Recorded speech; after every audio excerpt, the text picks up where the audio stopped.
Okay, whenever you're ready. Great. Thanks, Kaylee.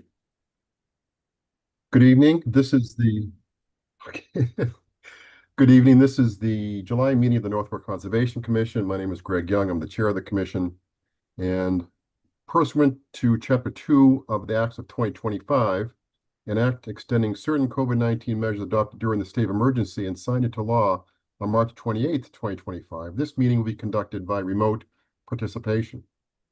All members of the Northborough Conservation Commission are allowed and encouraged to participate remotely. The order allows the Northborough Conservation Commission to meet entirely remotely so long as reasonable public access is afforded so the public can follow along with the deliberations of the meeting. The public is encouraged to follow along using the posted agenda unless the chair notes otherwise. Members of the public who wish to view the live stream of this meeting may do so by going to Northborough Remote Meetings on YouTube via the link listed on the agenda. Ensuring public access does not ensure public participation unless such participation is required by law. This meeting will feature public comment. Members, when I call your name, please respond in the affirmative. Dan Clark, Here. Justin Dufresne, Here. Todd Helwig, Here. John Johnson. John, are you there, John?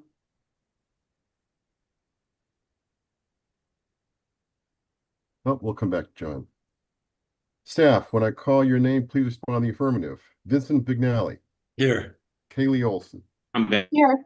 Is that John Johnson back? John?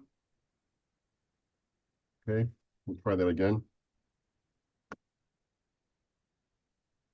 Some ground rules.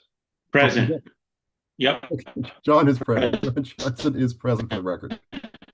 For applicants, for presenters and or applicants listed on the agenda, the chair will invite each speaker or applicant on the agenda by name to make a presentation and speak to their application. Participants will provide their full name and hold until their name is called. Each speaker will be asked to mute their phone or computer when not speaking and to speak clearly and in a way that helps generate accurate meeting minutes. Those responding will be asked to wait until the floor is yielded to them by the chair. Speakers who wish to respond to the comments of others do so through the chair, taking care to identify themselves. Each vote taken by the commission will be conducted by a roll call vote. For items of public comment, after members have spoken, the chair will afford public comment as follows. By phone, dial *9 to raise your hand and wait to be recognized. Please note that part of your phone number will be visible to those viewing the meeting. By Zoom, click raise hand on the bottom of your screen and wait to be recognized. The chair will ask members of the public who wish to speak to identify their names and addresses only. Once the chair has a list of all public commentators, the chair will call each by name and afford 3 minutes for any comments. A reminder that this meeting is being recorded and will be available for your viewing via the Northborough Remote Meetings tab on the town's website. Kelly Marston, can you say that you're here for the meeting, for the record? I am here. Thank you, Kelly. Okay, you want to read, Kelly? Justin's ready if you're not. I'm turning everything on. My computer just started agreeing with me. I got it up, Kelly, if you want. Go for it, Justin. All right. It's a long one, too, so you owe me for this one. No, kidding. All right, Greg, are we ready? We're ready. All right. The meeting will include the following hearings pursuant to Mass General Law, Chapter 131, Section 40, the Massachusetts Wetlands Protection Act, the Northborough Wetlands Protection Bylaw, and or the Northborough Stormwater Management and Land Disturbance Bylaw. A notice of intent and request to amend Stormwater Management and Land Disturbance Permit number 2024-01 for the new town fire station at 65 West Main Street. Map and parcels 63-7, 9 through 11, and 56 from Stephanie Bacon, Town Administrator. The proposed changes are to revise the site design to accommodate unexpected soil conditions and revise the drainage discharge location. The proposed work will alter bordering vegetated wetland, bordering land subject to flooding, riverfront area, 100-foot buffer zone, 25-foot no disturb setback, 35-foot no structure setback, and more than 1 acre of land. Also a notice of intent application at 13 River Street, map 53, parcel 2, DEP file number 247-1259 for Nadine Proctor. The work proposed will restore 90 feet of a collapsed section of wall that is the bank of the Assabet River. The work will alter the bank, bordering land subject to flooding, riverfront area, 100-foot buffer zone, 25-foot no disturb setback, and 35-foot no structure setback. Also a notice of intent application at 107 Washburn Street, map 36, parcel 14 for Louise O'Mealy.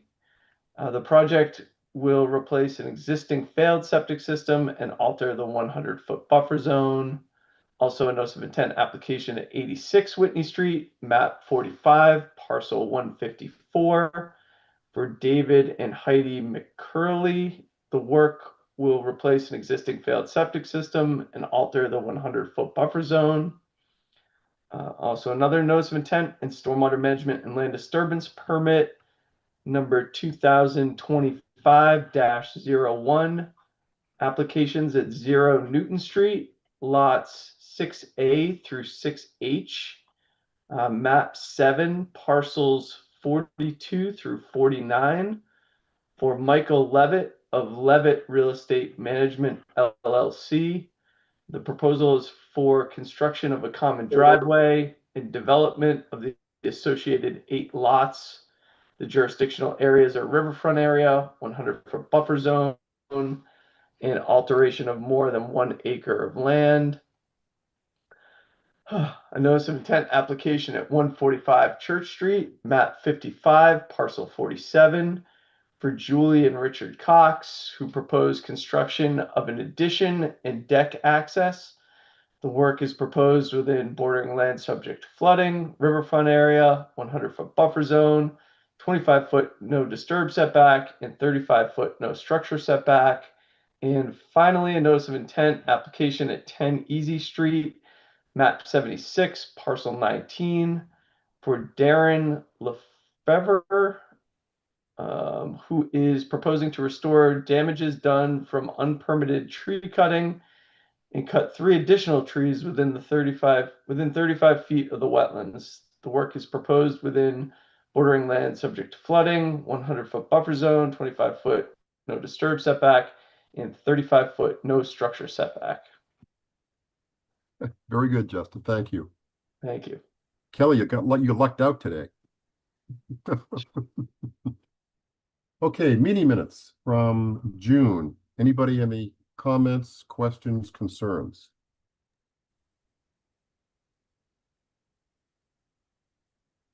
No, everybody's nodding heads here. Is Move to approve the minutes. there a second? Seconded by Justin. Roll call. Dan Clark, Yes. Justin Dufresne, Yes. Todd Helwig, Yes. John Johnson, Yes. Kelly Marston, Yes. and I say yes. All right. Newtown Fire Station, NOI and Stormwater Management. Who should we have here, Vinny? Who should we be looking for? I don't. Nicole Capistran, Erica Klinkhammer. Nicole I think they- Capistran, I see. Okay. I'll bring her in as a panelist.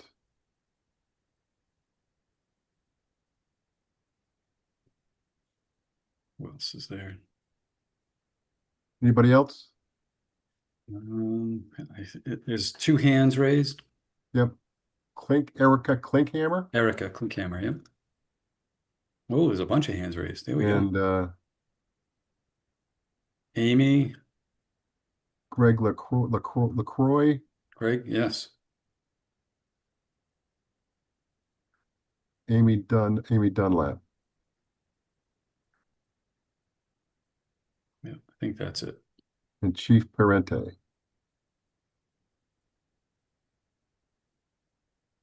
Okay. Oh, I don't see him. Okay.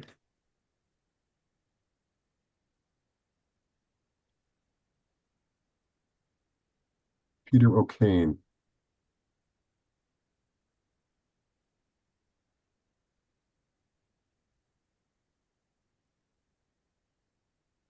Good evening, folks. Evening all. Good I like the evening. strategy. Try and beat us by just outnumbering us. If it works, come on. Keep on pouring them in there. I So thought you were going to forget me. I said, how can you? I mean, I know I'm not in uniform or anything, but geez, undercover, eh? I'm on casual tonight. Good. Okay, Vinny, where are we with this? They submitted for some changes to the site plan, and they've worked with Mass DOT for a while, and they're in the process. So I think we're making good progress. And I guess I'll leave it open to, is it Erica? Would you be leading the way, or? I'll take it from here, Vinny. Okay, Thanks Nicole. everyone. Nicole Capistran from Park Corporation, project engineer. I'll share my screen. I'm going to start by just talking through the revised land disturbance permit and what changes to the stormwater management have occurred while we've been working through permitting. And as part of that, we are proposing a new outfall. So we do have some new wetland impacts. So I will hand it over to our wetland scientists to talk about the impacts. Let me share my screen here.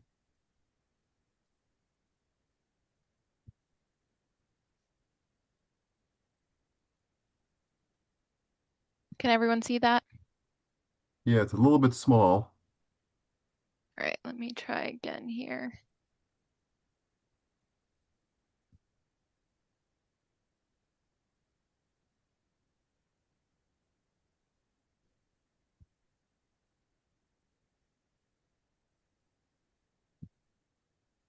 How about now? That's pretty good. Okay, great. So just to orient everyone, we've got West Main Street here at the top of the page. The proposed building is in blue. That was all the same as the original land disturbance permit. Parking has remained the same around the site. We still have detention systems across the site, but I do have the changes to the site highlighted here in a couple different colors to highlight the main changes since the original land disturbance permit that was issued last June 2024-01 was the land disturbance permit number. The changes that we have here, one of the items this was our original proposed sidewalk. I'll flip to our proposed plan now in a second, but this sidewalk has extended per the request of the planning board all the way to the hillside property, which is adjacent to the west of the proposed property. We also have adjustments to infiltration systems. There were 3 previously proposed infiltration systems. It was a request that a permeability test be done to confirm the infiltration capacity of the soils. At that time, some additional information on groundwater was discovered. And so we've adjusted our infiltration systems to account for that updated data. And we also originally had proposed connection into the DOT system to generally match the existing conditions for stormwater, connecting in these 2 locations in the drainage system that heads to the east down West Main Street. Now flipping to proposed here. You can see we've extended that sidewalk. This is down to the next driveway to the west. So that is now incorporated into our design. We also have modified our 2 infiltration systems here, and we have removed the infiltration system that was treating the roof area here, a portion of the roof over the apparatus bay. And I'll go into a little bit more detail as to why in just a minute. And then the third change that I mentioned is the outfall. So originally we were proposing to connect into the eastern drainage system through the Mass DOT permitting process. They did note that we would have to analyze and also replace the existing drainage system that goes all the way to the east down to Church Street, where it outlets into Cold Harbor Brook in the existing conditions. Because of the financial implications of that, we looked at alternatives. We looked at an alternative that connected into the Mass DOT drainage system that cuts across Main Street in this direction, and that outlets further into the wetland system here. Greg will talk a little bit more about the different alternatives we reviewed on this side over here. But what we ultimately decided was to avoid a connection to the Mass DOT drainage system and propose a new outfall to this location, which minimized the impacts to the wetlands here. So now the stormwater from our site, almost all of it now goes to this new drainage system and outfall here, and does not connect into the Mass DOT drainage system in order to avoid that. With the groundwater recharge, the tests that were done, we found that the infiltration capacity, although greater in some locations, it did note that groundwater was higher than anticipated in the location of the systems, which is why we had to remove the infiltration system that was treating a portion of the roof here. In lieu of that infiltration system, we are proposing a new proprietary structure, an aqua swirl and aqua filter, similar to the same systems we proposed for the rest of the site for treatment. But it did remove a portion of the infiltration. So we are meeting the infiltration requirement to the maximum extent, although we are not able to meet the required recharge. And the reason being is the finished floor elevation of the building is set relative to the grade at the West Main Street. We need to keep it shallow to a shallow slope, so it's not too steep for the fire apparatus. It's critical for response. And with that, we have this around 1.5% to 3%, depending on the portion of the apparatus bay.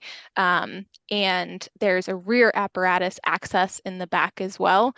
And so with this condition, the entire building all around needed to be at that 302 elevation. And if you're familiar with the existing site, the hillside climbs up pretty quickly as you get closer to the south here. And so we are cutting into the groundwater table for a portion of the site. So we're extremely limited, not only from horizontal, as you can see, the site is pretty packed, but we are also limited in vertical separation. So we were limited to these two areas where we were able to infiltrate and meet that 2 feet of separation.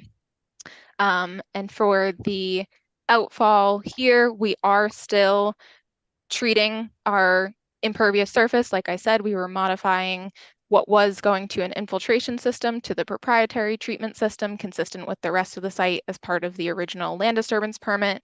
We are still significantly reducing what goes to Cold Harbor Brook as the ultimate outfall. So although we are now outletting the stormwater to the west, which is upstream of the existing discharge point, we're significantly reducing even up to almost 50% in the 100-year storm event. So we're significantly reducing flows, we're treating the stormwater and meeting that infiltration requirement to the maximum extent. So with that, I will hand it over to Greg to explain a little bit more about the alternatives we reviewed for the actual outfall and the wetland scope. Thanks, Nicole. Again, Greg LaCroix here from Park Corporation, wetland scientist. I'm going to share my screen quickly.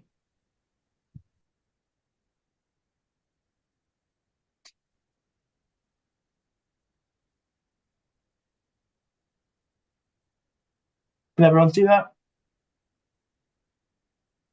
Yep. Yes. Okay. Again, it's a little small, so if you make it a little bit bigger, that might be easier for folks to see. Okay, I'm going to zoom in on the resource areas. Good. And Okay. dive into those in a second. But just to orient everybody, fire stations proposed to the south of West Main Street.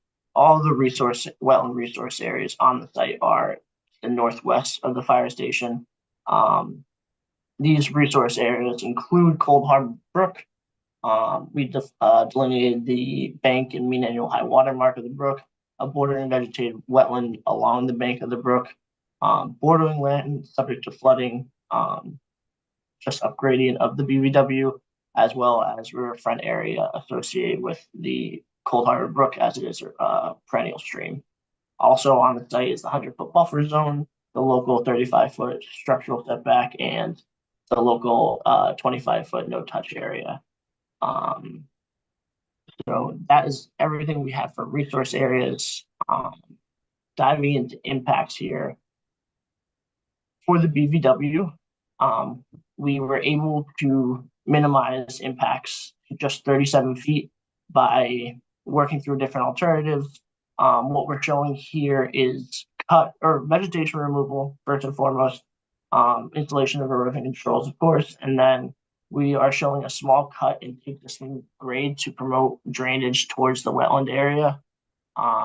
That's one of the issues. That's really the main issue with why we had to impact wetlands on the site, is to ensure that water is not just pooling at the discharge point, but instead flowing north towards the brook and downgradient resource areas.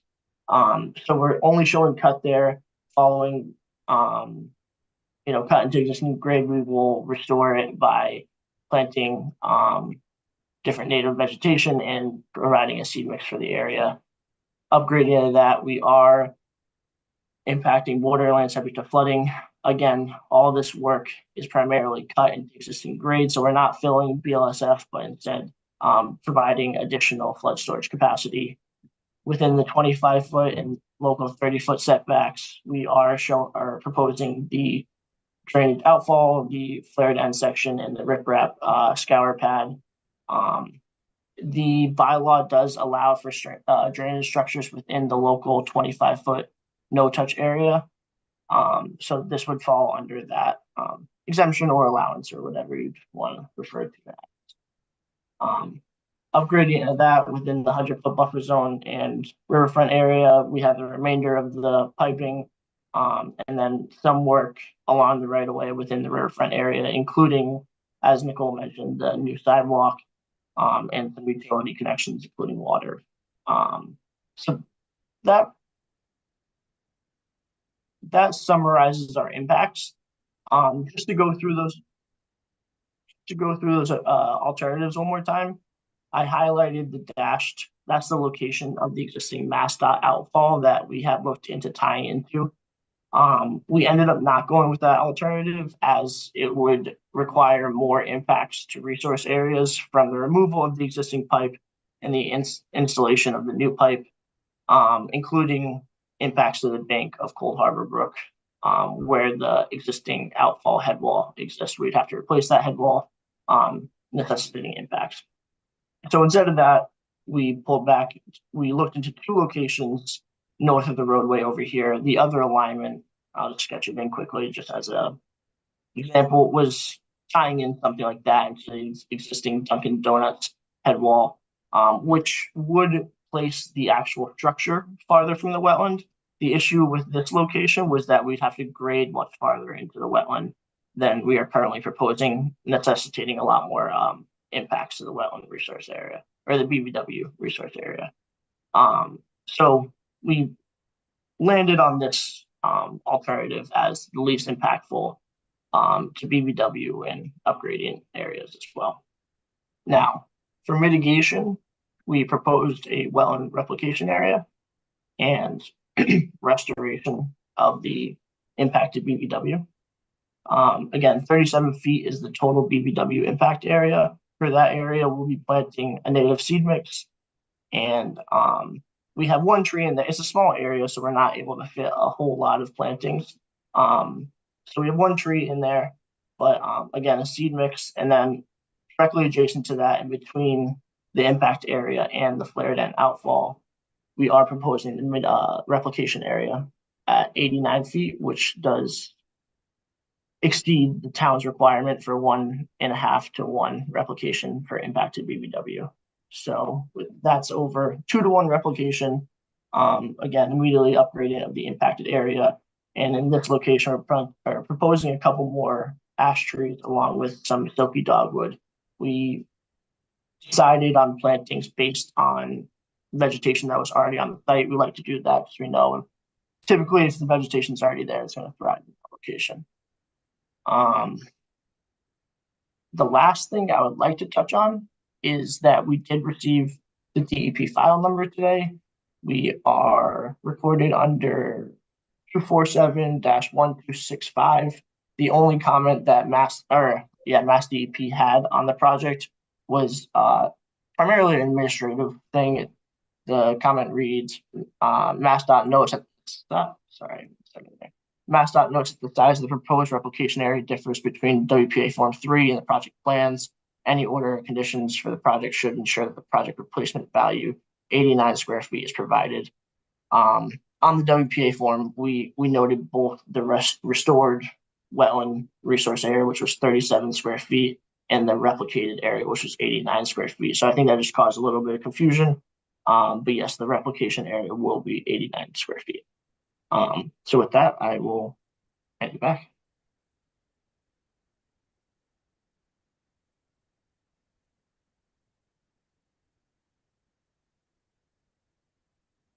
Greg, you're on mute.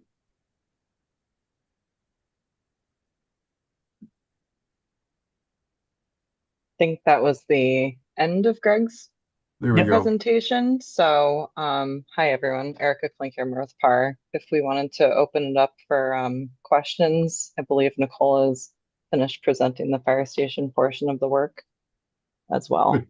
Good. A couple questions here. Greg, start with you since you were the last one to speak. Where is the pipe coming out? You're going to pipe under the road, right? Under Route 20? Yep.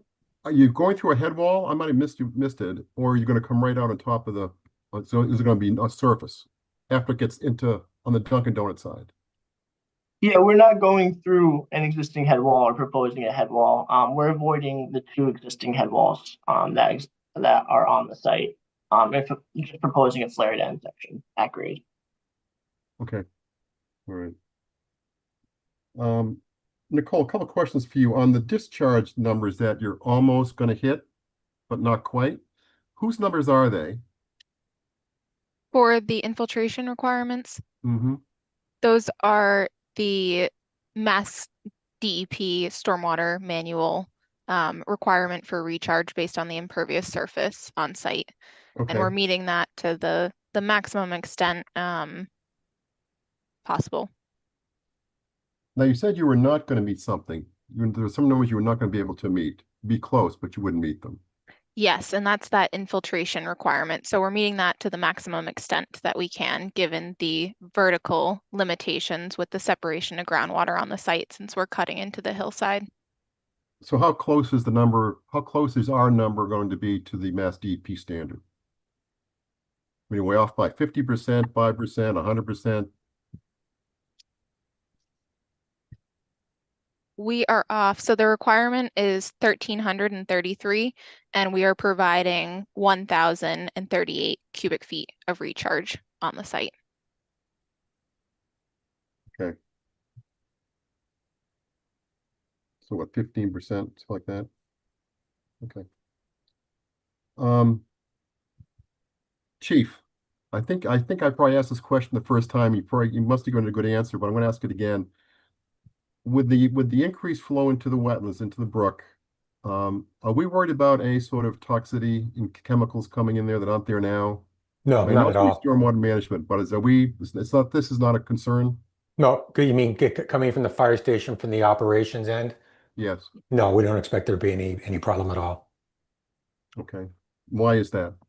Well, Amy, you can correct me if I'm wrong, but I believe the drains in the station are going to a tight tank. Is that correct? Or a separator? They go to an oil water separator. Or yeah, this is separator. So the only thing we would have coming off of there, if anything, would be stuff coming off the apparatus, which are going to the oil water separator. Okay. All right. Good. Thank you. Thank you. Any other questions from the commission? I had a couple of quick questions, Greg. Nicole, you mentioned proprietary stormwater treatment. I'm curious, what exactly does that mean? So it's a system that is designed. There's one system for pretreatment, and it's an aqua swirl, it's called. And it essentially is a hydrodynamic separator. So it creates a vortex to help the settlement within that structure, and that's the pretreatment.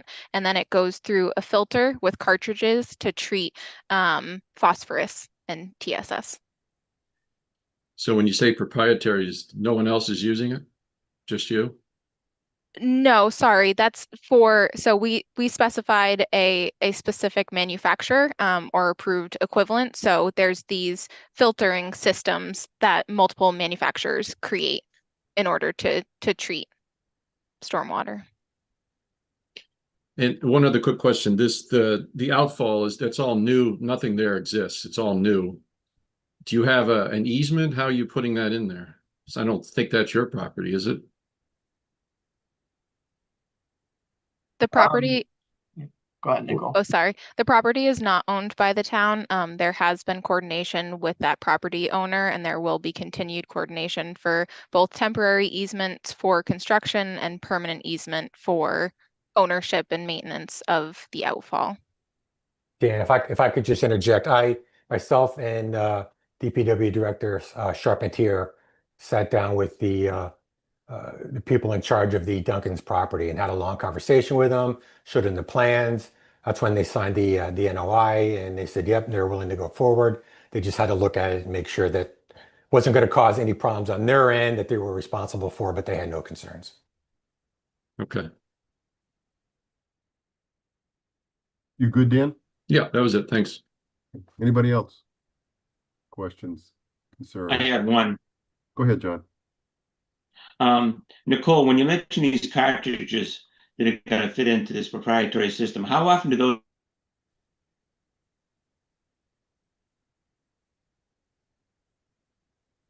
Sorry, John, you cut out there on my end. Yep.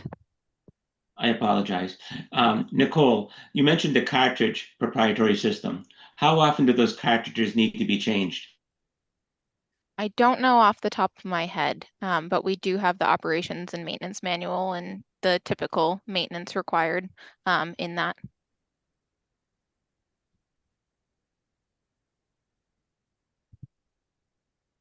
So I assume that's something our DPW department would take on the control of, correct?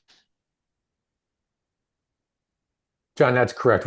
Scott's been very involved in this whole process. He's well aware of it. Okay, thank you.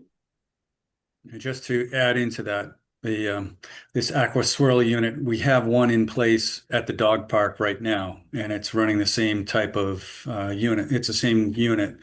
I think it's a smaller unit, but it's still the same manufacturer. So the maintenance is being done by the DPW for that one, and the maintenance for this will also be done. That's part of the review that I'm in the middle of, is checking to make sure all the O&M is appropriate for the site, and that it can be that someone has been assigned to get it done in the future, because a lot of the biggest problems occur when it's on a plan, but nobody has bought into that plan.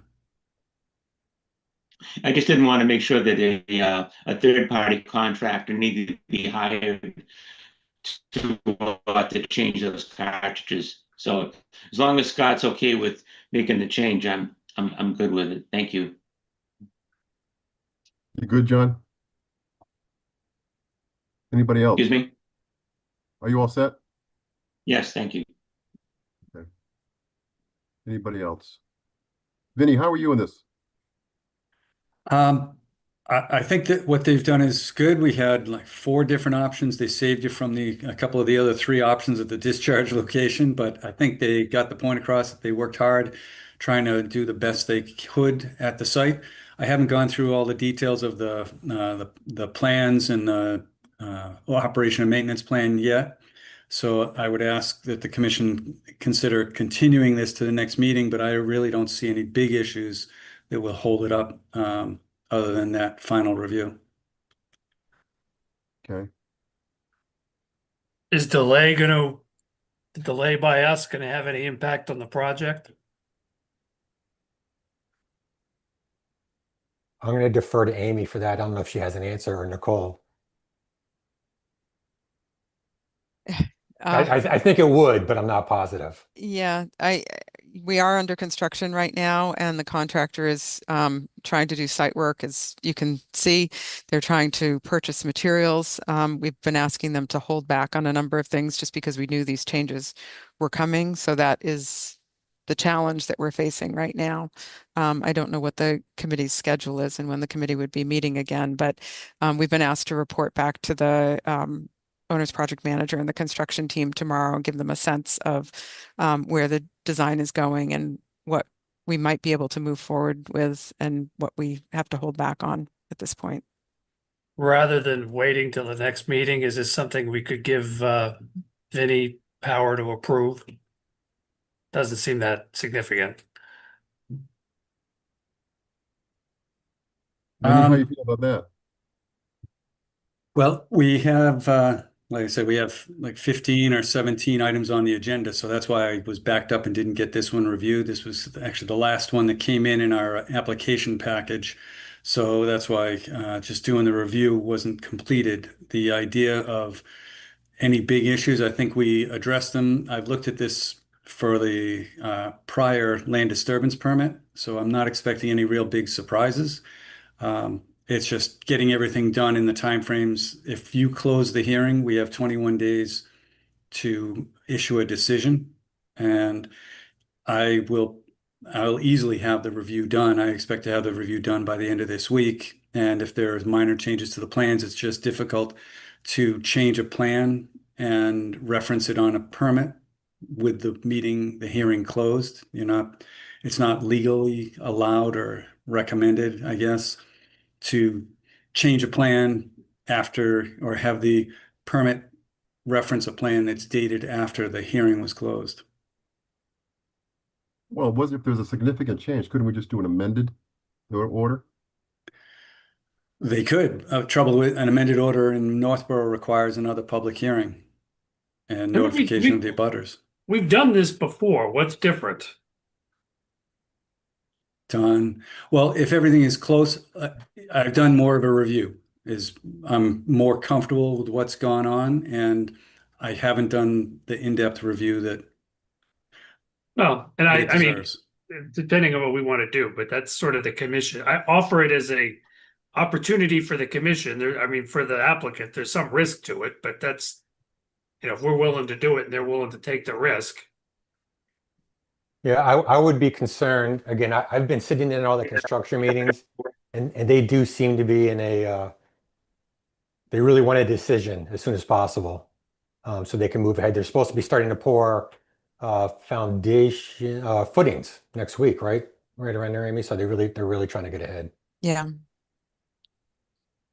Could we potentially motion to close with make a special condition that any revisions to the plans are submitted and documented with the Conservation Commission as a field change from the approved plans?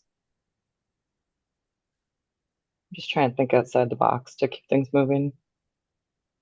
Well, while we think outside the box, I want to see if we have any comments from the general public here. Any questions from the audience? I don't see any hands up. Okay. Back to our regularly scheduled program. Yeah, so I guess we've done those things before, Todd. We've done amendments after the fact. We've done notes, field changes. I think there's, Vinny, if you have no concerns over the numbers being right or the difference piece there, the construction issues, my personal feeling is let's move ahead, but make sure we have some sort of leverage at the end. If we issue the order, if we approve the order, and we start moving forward, and something starts to go sideways, then it's a matter of putting a stop work in or something until it's fixed. Yeah, I can tell you, as the fire department that's owned by the town, we're not going to not do what the town tells us to do, if that makes sense, right? Yeah, I get it. Right. Yeah, and I understand that. The situation we're in right now is basically because I had questions on the original drainage design, and we asked for additional soil testing because there was a question. Question actually came out to be true, so they had to redesign. There are things at this site that are difficult. There's I don't know what's going on across the street. I was told by the town engineer, that's where a lot of the runoff, when there was the damage on the construction of the abutting property, that washed out across Route 20 and ended up in this location. So there's been a history of problems with flooding and sediment control at the site on the side of the street. So those are the things that I want to look at for the land disturbance permit. But I'm not sure of what the I'm okay. I know PAR does a good job and their environmental group has been doing well on this. But I can't make any promises that there isn't something off, and I don't know how to approve it and still have. Well, if you don't so- approve it, it just comes back to the next meeting. Isn't that the way this would? Right, we wouldn't close the hearing. We would just Right. wait If for that. if you approve it, then they can go forward. If not, then it gets kicked to the next one. which is August 11th. Okay. Um, I think this Other thought? building's gonna be around forever and ever. We've permitted something that was so advanced. We're hoping it's gonna be here for a long, long time. So I think it would be a good idea to let Vinny just do a good, proper review. But I understand, I mean, it's been under construction for a few months, but I didn't get the application until June 26th or so of last month. So the full package didn't come in until a couple of weeks ago. So that's why it would have been better to have more time to review it.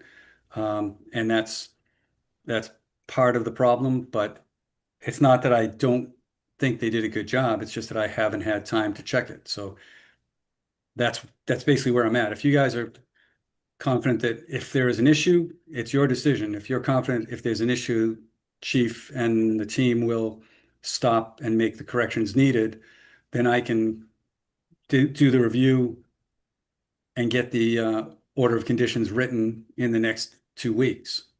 But it's not going to be ready tomorrow or whenever their next team meeting is. Well, we got 21 days, right? We have 21 days, yes. Yeah, I feel like maybe Vinny, like one of the things that we could do is, maybe we even start drafting the decision, right? So that at August 11th, we kind of have the decision ready to go. So we don't have to wait the 21 days after that hearing, assuming that your review goes well, and that way at August 11th, we've got the decision just about ready at that point. The contractor, I mean, I feel like probably their rush is to order materials. And, if we know that at least the proprietary separators and some other things are, the commission's pretty good with those are probably the longer lead items for the contractor. Like just knowing that those are okay in the commission's eyes, I feel like they could probably start ordering, certain materials like that, the long lead item ones. We'd have the decision ready to go August 11th. That kind of chews into that 21-day period. And then that gives you time for the review still too. And then we just approve it on the 11th and the decision's ready at that point too. That was going to be Yeah. my next suggestion, Justin. So thank you for thinking of that out loud. It's only a week's difference. So I think that would be a nice idea to kind of get the order of conditions drafted in the meantime. That I can do. And Yeah, then, that then would if be you have fine. any comments, provide them to us and we'll address them right away. Yep. So under this plan, we are not going to close the hearing. Is that correct? Or we are going to close the hearing? That would continue the hearing to August 11th. We're not close it. Continue it to Yeah. August 11th. Right. And I would provide the draft order of conditions before that hearing, so they'll have what we anticipate or what I will provide to you to vote on. Okay. And if we do that, the 21 days will start ticking from when? Well, it'll start on August 11th, the next meeting date. But if I have it already, I can send it in the mail the next day. That's not a problem. Okay. All right. And if they've seen it a week before, because I'll probably try to have it done a week or two before, just because I get buried with all the last minute things that come in before the meetings. Fine. Yes, good. Okay. I mean, that works for me. Erica, what do you think? That work for you guys? I think that works well. Okay. So then we need a motion to continue the hearing for the Northborough Fire Station to the August 11th meeting. So moved. So a second. Who was that? Was that Kelly? Yeah. Very good. Dan Clark, Yes. Justin Dufresne, Yes. Todd Helwig, Yes. John Johnson, Yes. Kelly Marston. Yes. I vote yes. Okay. So Thanks, hopefully we guys. can get this clean and done. You can hit the ground running on midnight on August 11th or Thank 1 you. a.m. on August 13th. No, we can't start till 7. Trust me, we've gotten calls. That's right. No, yes. can't start until it's recorded. There we go. There we go. Okay, great. Great. Thank Thank you you. very Thanks, much. everyone. Thanks, Bye-bye. folks. Thank Bye. you. All right. So get people logging off here. Kelly, I think we might have found a great new flavor. This aqua squirrel. Right? That Yes. does sound pretty cool, It doesn't does it? sound pretty good, doesn't it? Yeah, until you look inside one of them. Definitely not the blue raspberry I'm envisioning. No, no, it'd be more chocolate based. Oh. Oh, I've got a hand up here. Let's see.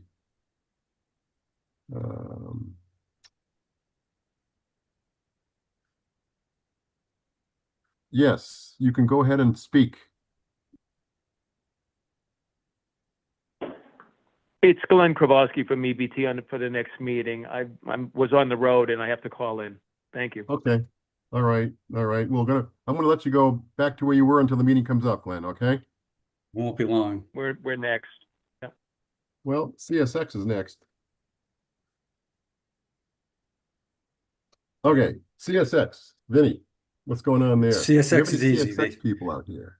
There are none. I have not heard anything from anyone at CSX to set up that site walk that they said we were going to have set up. So I would recommend we continue the hearing till next month.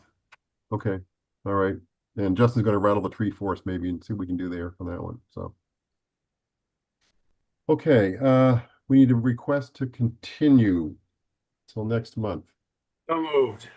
Second. Roll call. Dan Clark, Yes. Todd Helwig, Yes. John Johnson, Yes. Kelly Marston.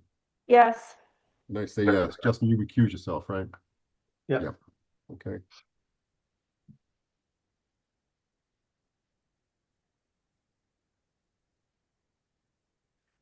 "13 River Street." Now that's Glenn. Okay, Glenn, you probably can still speak. All right, thank you. When you're ready. Okay, thanks, Chairman. Glenn. Vinny, you want to Thank set you. us up in this a little bit? This is the existing wall. It's the bank of Assabet River on 13 River Street. Nadine Proctor. And Nadine Proctor, yes.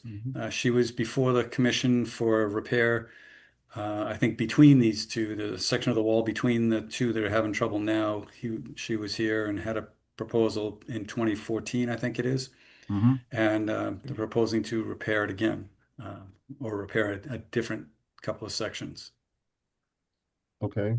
And from the discussions earlier is that you're missing you're looking for some data from Glenn, I believe, right? Yeah, there's some information, but I asked Glenn to come in and kind of walk through the process, or walk through the proposal and get feedback from the commission, because I don't want us to assume that I've caught everything and there are issues that you members want to have addressed. So I wanted to have him walk through the design, and then you folks can ask questions, and then we continue the hearing till the Great. next meeting and we Great. get everything Okay. addressed. Glenn, you're in the car, right? Yes, on the side of the road. Okay. I mean, do you want Vinny Vinny must have do you have a copy of the plan, Vinny, to put up? I'm looking for it. Why don't you start the Thank you. discussion? I'll pull it up, Glenn. Okay, Glenn, go ahead. You're on. Thank you very much. Thank you. As you know, Mr. Bignelli is very thorough and clearly, and when we were here back on 7/14, the plan was of July of 2014, 11 years ago, under Mr. Litchfield, and there was a question about the alteration as part of the wall, the historic wall on that property prior to riverfront regulation, prior to wetland regulation, and part of it fell in, and there was a question about moving the sediments off the bottom because of the section that fell in. So we filed the notice of intent. Glenn O'Dowan was the surveyor. We showed you a plan. I'm looking at it now. It repaired a couple of sections of the wall with large block rock, Jennings Construction out of Charlton. It all worked well. And then none of that has failed, but other sections, now she wants to complete it, not have to look at it again. 2 sections fell in, and we're here for a shallow section, down gradient in the brook system. And that, approximately 4 feet high, same large rock block that Jennings uses for this type of work. Again, we have no undermining of what's out there now that was repaired, and we just want to continue that repair. 90 linear feet in 2 sections. Mr. Vignali has asked for items, and we're working with a civil engineer and not just a surveyor to come up, and we saw some design today. We're going to be asking for a continuance clearly after this discussion and after your comments. Putting certain points on the plan, your 25, your 50, the mean annual high water, we'll identify that by the methods that came out in 96, or staining on the rocks that are out there, and/or we'll also flag across the river, which we can get MHW perpendicular with the bank and extrapolate it to our side. But this wall will be replaced in the exact same position as the previous wall was, as we tie in linearly to pieces of the wall that are existing that had been repaired. So we're not going to be filling any land on the water body. Floodplain or height of the wall will be the same. So again, floodplain, floodway. Bank, the bank is rock. In some areas, if rock and mortar, then it would be an unnatural bank, but some of it's just rock. So we will take on the wildlife habitat evaluation, which when we're done, it'll be the same rock. So we're putting in what we have there now, so there won't be any changes in crevice. If we have any snakes that get into the crevice or whatever else might get into crevice. Detail on floating siltation boom. We're reverberating back now to you for some reason. But mean annual high water, dewatering, we don't foresee dewatering. Floating siltation boom, construction sequence. I'm going over Mr. Vignali's on numbers of 2, 3, 4, 5 on his letter of July 2nd. Supervision of the wall, not just a wetland restoration specialist, but also there would be civil engineer supervision on this. Why is there only 2 feet by the 90 feet in width? We'll revise that to the temporary alteration of the roof front area. We'll show accesses to our 2 separate accesses coming through the lawn. It is all lawn up to this wall. There's no BVW. Perimeter sediment controls is asked for, which could be downgrading on land, clearly not just a floating siltation boom, which was what we had before, just. Curve during low flows, that's our game plan. August, September, early October. Fall rainy season begins generally the 2nd week of October, as climatology-wise. Photographs, failing wall, trees growing in it. There was 2 trees in the larger. So the upgrading portion of the wall is 10 feet high. We see structural engineer would talk today to get specific ones for that, because when we're repairing a section of wall that's 10 feet high, clearly over that 4 feet, I discussed this with Mr. Vignali today briefly, and structural will be coming in on that point. Proof of certified mail, we've done that. I believe that's been sent over. Total bank alteration, I believe we've talked on that in the form. Your 25 and the 35 shown on the plan I believe so that's just about a wrap on temporarily, for now, on my end, or any other questions you might have, but we're all adding this in, following this detailed letter from Mr. Vignali, and ensuring we have that covered. Thank you. So, Glenn, did you say that you're going to have to use the same construction approach and also the same contract they used in 2014? Yes, sir. Okay. That's held off pretty well, too, so. It's totally held up very well. If you see the size of the rock we used, this Jennings, they're home builders. I work for their original father out of Charlton. They have this block rock square. Yeah, there is a photo in your documentation I sent along. You'll see what we use out there. This is stuff that doesn't move on 100-year storm events. But it is replacing again in the same location, same height, same we actually put offsets in to ensure and survey clearly so that we do quite a bit of walls on lakes, Big Alum, Sturbridge, Webster Lake. I'm probably running 11 different walls, and we ensure that we're not filling any with offsets and stakes and survey, that we're staying in exact same. In fact, I just left one today, which was for the CFO, CEO of Nesson, and that wall came out marvelously again. But so we quite a bit of wall replacement. But this river. There is also a question on Chapter 91. We're in discussions with them. As normally we see that on Great Ponds, but we're talking to Ivan up there at Chapter 91 that we're in the process for working through that also. I've got an image. I think you can see the photo on the screen. Yes. This is the 95-foot section of wall that's being replaced. This section along here and then to where I'm standing. You can see how it's been scoured out, and they're going to be replacing it in kind. They are, it's another photo.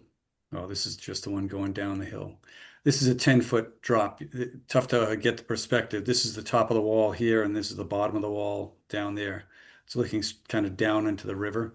So this is a steep one that I had asked for a structural engineer to make sure that it's going to be stable. And so that kind of makes just sense to do. All right, good. So that's what I have. Any other questions, comments from the commission? Concerns? Just a question for Vinny. So the picture you showed, will the wall follow that contour, or will it straighten out the bank? The proposed wall is to stay where the bank was. I'm bringing the image again just to walk through it. You've got River Street on this end, the driveway that comes down here. The steep section of wall is right at the bank here at the end of the paved parking area. And then the 95-foot section, the longer, shorter wall of about 4 feet is this area here.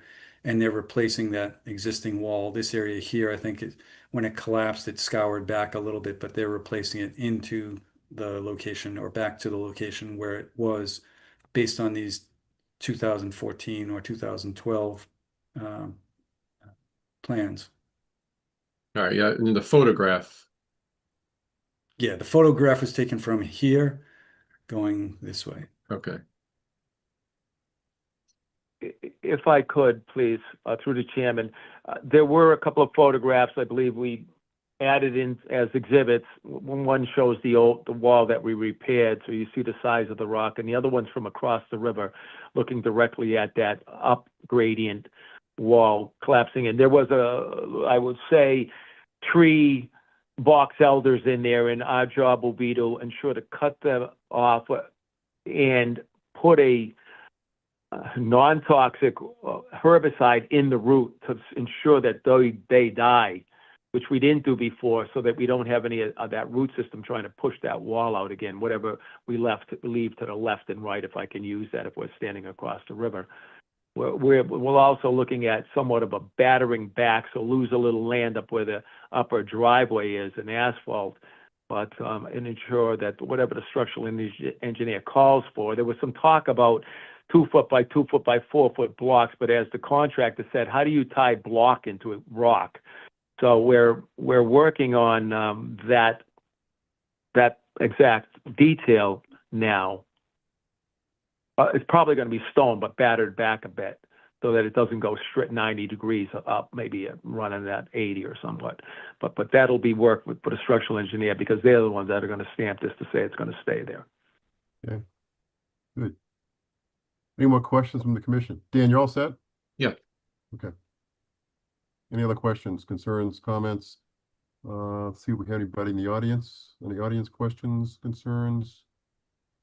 No. Okay, so Vinny, so we want to continue this until next month? And Yes, we'll sir. get some more detailed plans in prior to that you can review and hopefully approve. Yeah. Thank you. Okay, need a motion to continue. So moved. Is there a second? Dan Clark. Second. Got it. Seconded by Kelly. Dan Clark. Yes. Justin Dufresne. Yes. Todd Helwig. Yeah. John Johnson, Yes. Kelly Marston, Yes. and I vote yes. Thank you very much for your time, Commission. Thank you. We'll see you in And Vinny, August. thank Glenn. Thank you. Thank you. Yes, Glenn. sir. Appreciate it. Bye-bye now. Thank you, then. Bye. Okay. Got a couple of septic repairs. We have 107 Washburn Street and 86 Whitney Street. Let's go with 107 Washburn Street first. I think Vito is here. Got a hand up Anyway. with George Connors. Oh, George. Okay. George, you're bringing you in as a panelist.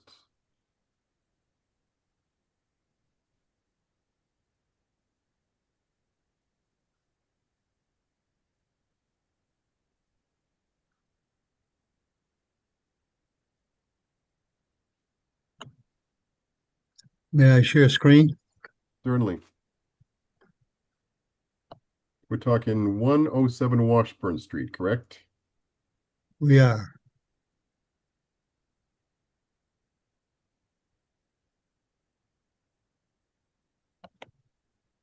Do we have it up? I don't see anything. No.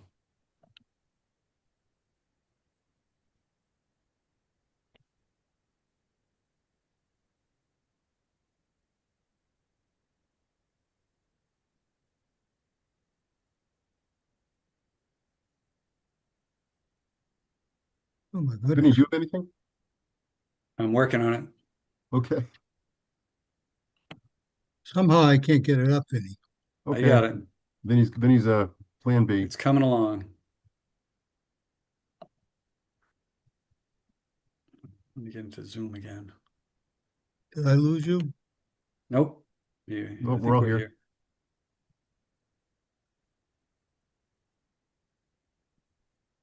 Somehow I can't find you. All right. All right. We have one up. Yep.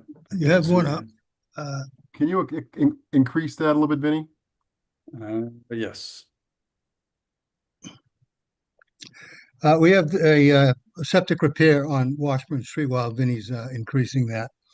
There is an existing septic system behind the house. Right behind the house at that 11-foot mark, you can see something that kind of looks like a tree. That's the old septic tank. And then there's a long elongated thing that looks like a whole bunch of trees. That's actually the old septic system. And of course, then roughly 90 degrees to that in back, parallel with the house, we're putting in Elgin infiltrators for the septic system. You can see the 100-foot buffer line comes right up to the edge of that new proposed septic system. And then we have a set of hay bales and silt fence somewhat distance from that to allow for grading down for the slope. And that is in open area so that really there's no tree removal or anything associated with that. There will be a new septic tank and chamber to operate this particular system. The wetlands is in the very back of the lot, as you can see. And there's really no other location for this thing to go in. The front area is got a drain in the very, very front on the street.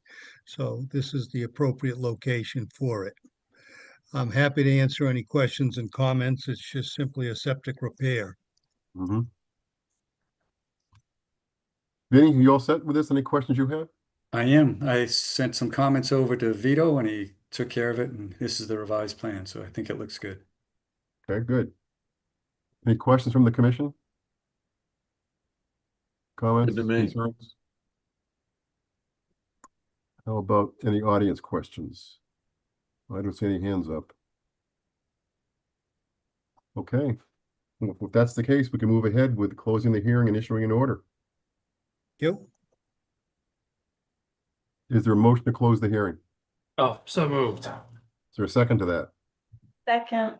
Seconded by Kelly. Roll call. Dan Clark, Yes. Justin Dufresne, Yes. Todd Helwig, Yes. John Johnson, Yes. Kelly Marston. Yes. I vote yes. Vinny, any special conditions or pretty standard? I think it's standard. I don't think we need any signs or any fencing. That might be the extras, but I think Yeah, the only it's comment good is the way that it they're is. not hay, they're straw wattles, right? Straw wattles, sorry. All right, it's okay. Oh, Been doing yes, this too long. Hay bales were when we started. right. Everything's We needed straw. a motion to issue an order for 107 Moved. Washington Street. So moved.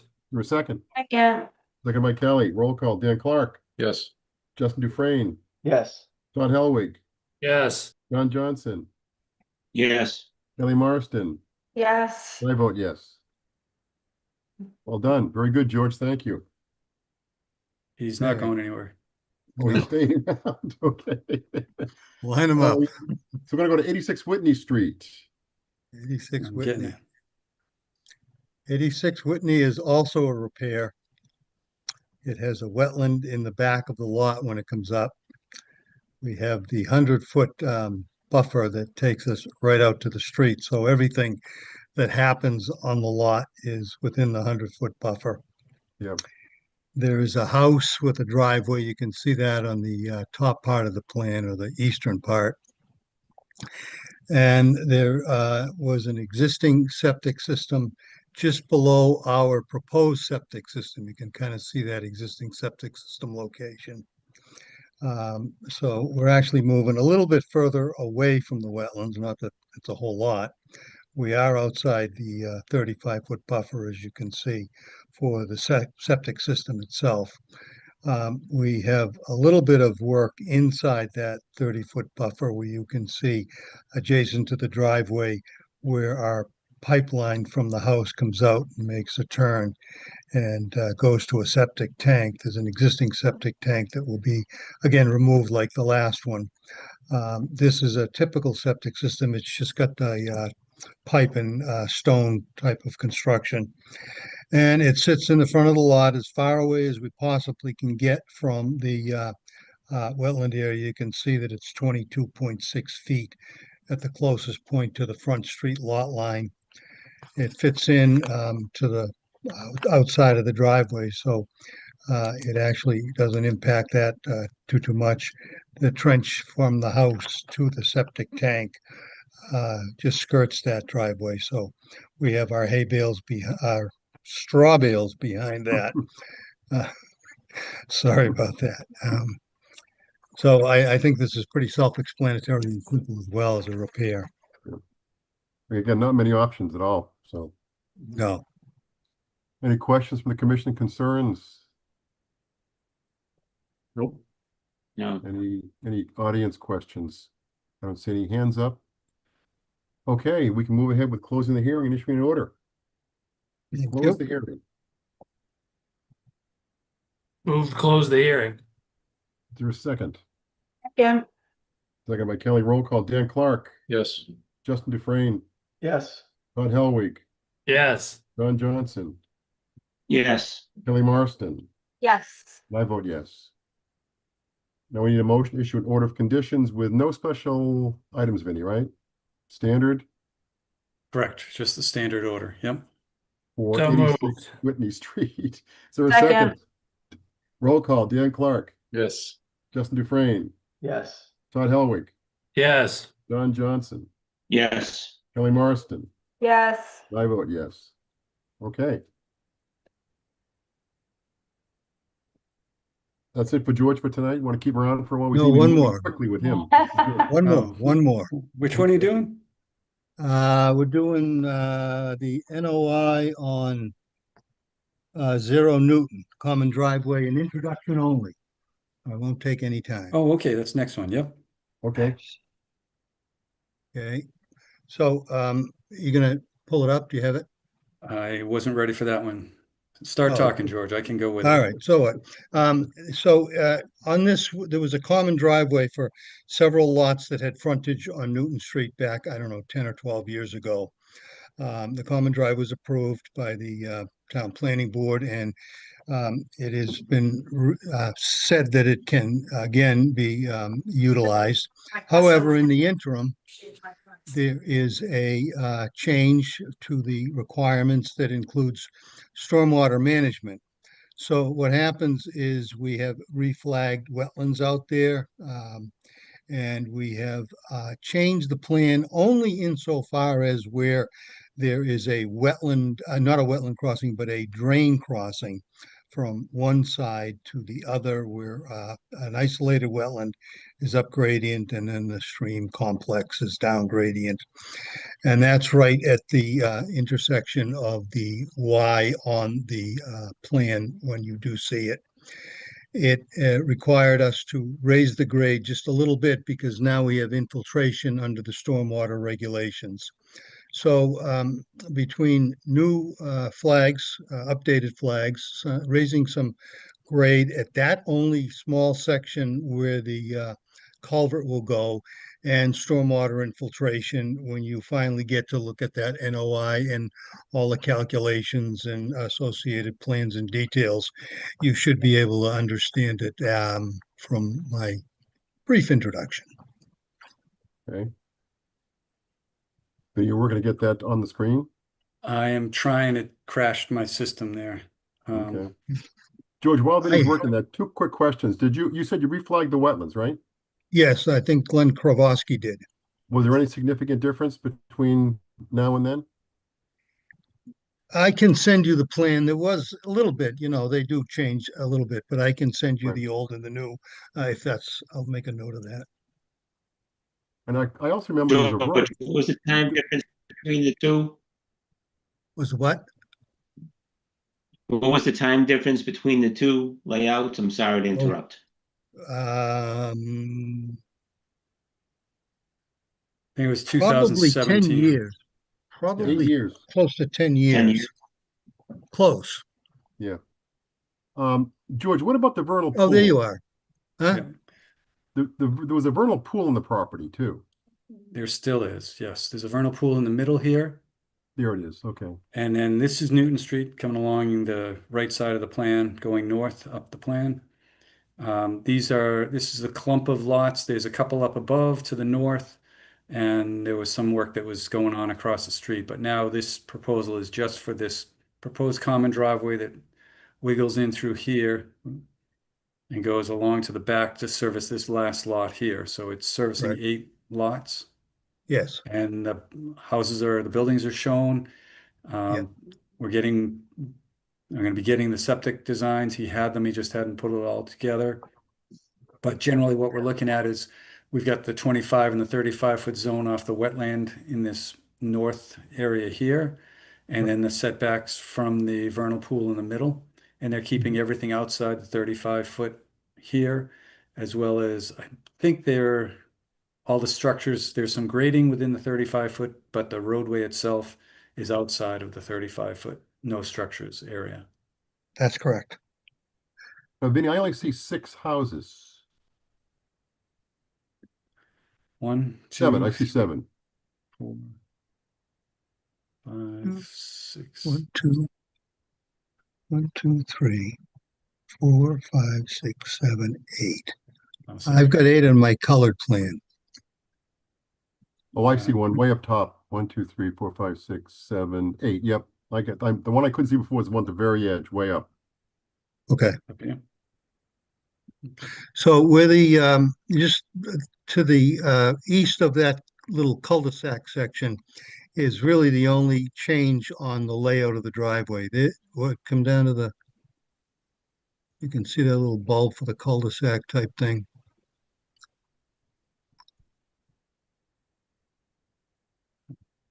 So this area here where it was bending around. No, that's all the same, Vinny. You have the East or little west? cul-de-sac this one bulb over to there. the east. Yep. Okay, so you see where all that dense grading is to the east of that? To the right? Oh, here, Right in- yes. That's where all our changes are. Okay, because the wetlands come around here. Yeah. That's the So it's wetlands. the same plan other than that. And of course, you'll get the NOIs on individual lots. But this is just an introduction. I'm sorry I couldn't get the colored things up. Yeah. I will send that to you, though. Yeah, that'll help for the next one. Sure. So Vinny, did George say we're going to get NOIs on each individual lot too? He did, but we're doing it all together. It's all one, is what I was told by Vito. Yeah. He's coming in and going to do everything with this one notice of intent, one land disturbance permit. Correct.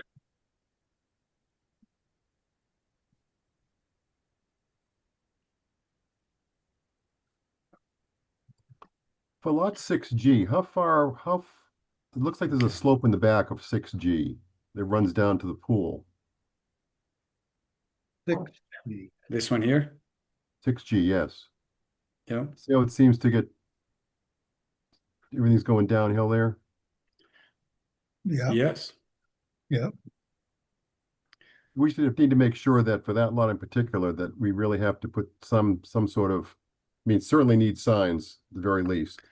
Yeah, that one I was talking, like just mentioning to Vito, we'd be looking for fencing on these. I mean, just a stockade fence, not like you have to block all access. It's just to kind of be a clear reminder so that if someone calls in and says, oh, someone's filling in the wetland or they're getting close to the vernal pool, I'll be able to drive out there and see the fence and see that there's nothing beyond the fence. Got it. It just lets people know. And then we have our wetland no disturb signs, and you can just screw one of those or two of those onto the fence post. Now, of the 8 house lots, how many are jurisdictional for us? I think every one of them, Virtually in- all of them. in All of some them. sense, because these are the Maybe crazy not Northborough H. lots. They're all part of the lot goes everywhere. I mean, this lot really is up front, doesn't have much, but the back lot has wetlands back here on the other side of the access road. So And you've got stormwater. yes, and that's one of the things they're dealing with stormwater over here.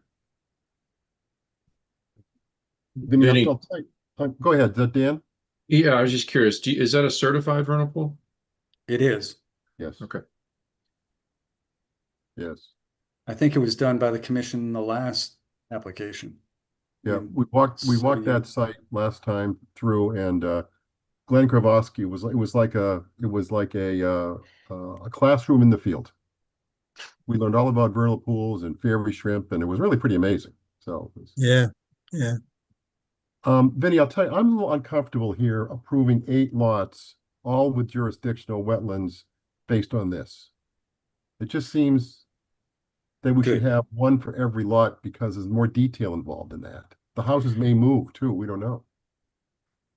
That's a good concern. That's why I haven't finished up the review, and I have a revised set of plans coming from Vito.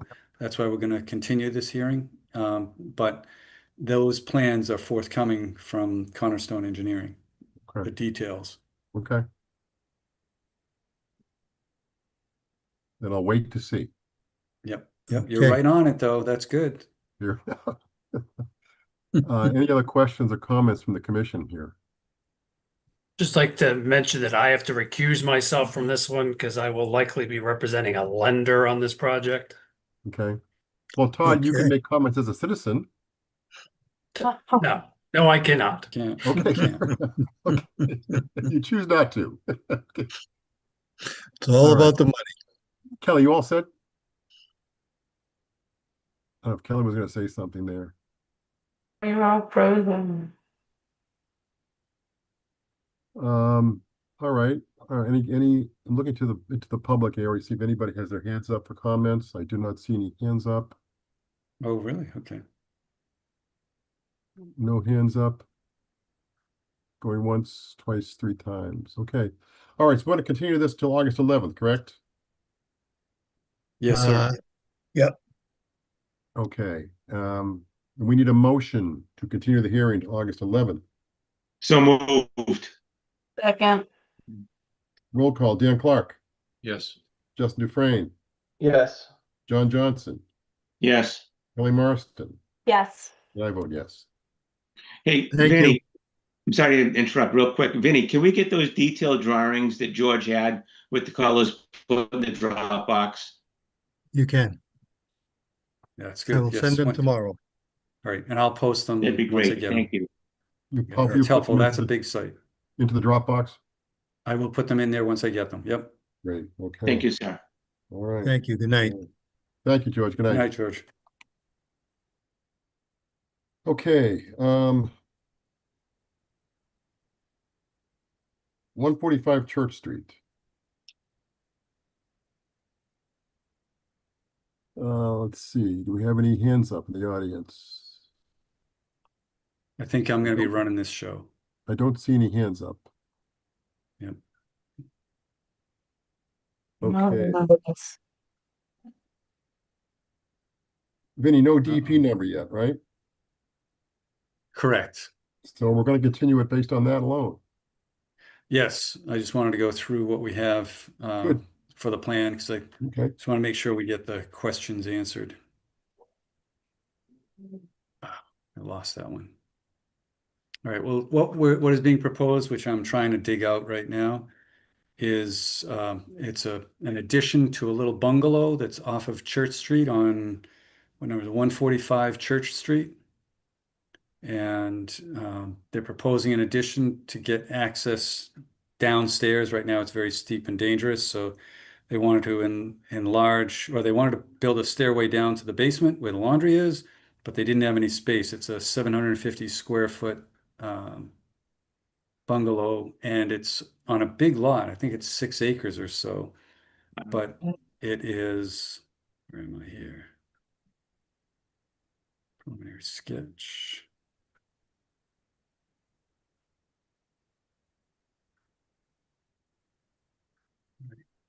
They're proposing to have an addition put on, and it's right next to the deck. So the door for the addition is going to be coming in the front. Let me just, it's easier to show you. Is this an outbuilding or this is their main house? This is the single house on there. So I think it's like a 6 acre lot, but from this, I know it's very small, but just for the big picture, you have Church Street running across here. This area here, what's the street? Fay Lane is a bit to the east. And there's a four lot development here where the brook goes right across. This, the brook that's right here on the property to the west of the driveway is going to be replaced or relined. That was one of the projects that DPW came in with just a little while ago. So this is that new driveway that goes into the back. They had it repaved, and the pond is on the side, on the east here. So their property is a big lot, but this is all wetland that goes all the way around the little bit of upland that's here. This is probably an acre or an acre and a half of upland. But what they have is the existing, I'll zoom in a little more, the existing house. Come in off the driveway, you come into a parking lot, and the existing house here, and then the wetlands are pretty much close by. I'll zoom in a little bit more.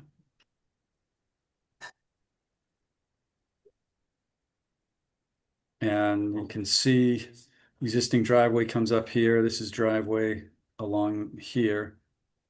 And this is the wetland in blue. So it's right there. The 25 foot is the red, comes along here, and the purple is the 35 foot. What they have is their existing bungalow there with the existing porch. They propose a little 12 by 12 addition there, and then the access comes up the deck onto this additional porch and then into the building. So that's where they need to get their access to come in. So the situation here is that they are definitely within jurisdiction of the commission. They're proposing work within 25 feet for the corner of the deck and a corner of the addition.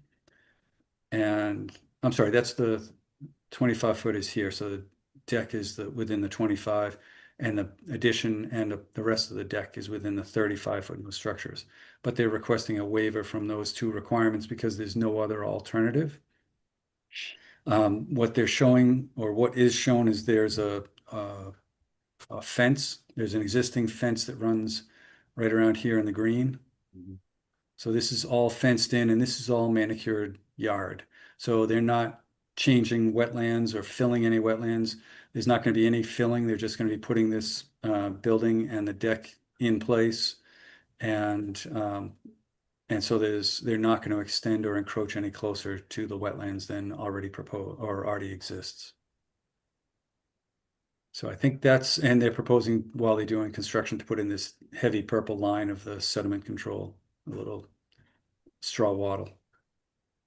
I mean, that metal fence is not going to get moved, right? That's going to stay there.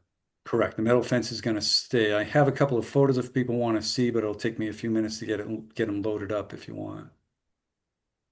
Okay. Any thoughts or questions or concerns?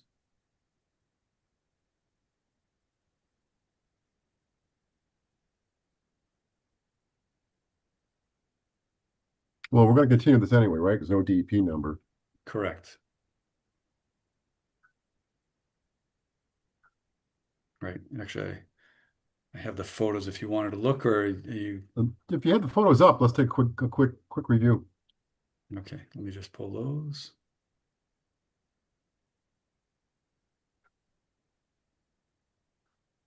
Would you say, Vinny, this is the only way they can get access back there?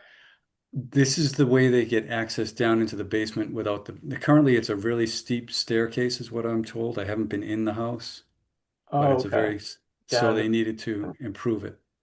So this is the existing house, existing driveway, and this is the fence that exists there. This is the existing porch and the access into the kitchen. So you go right off this deck into the kitchen. So there's no foyer, there's no entrance. What they're proposing is an addition out the back here. And I think the next picture, right. So this is where the addition would go in an existing, it basically would go in this area here, and the deck would come across this yard area here, And the wetlands are off to our left.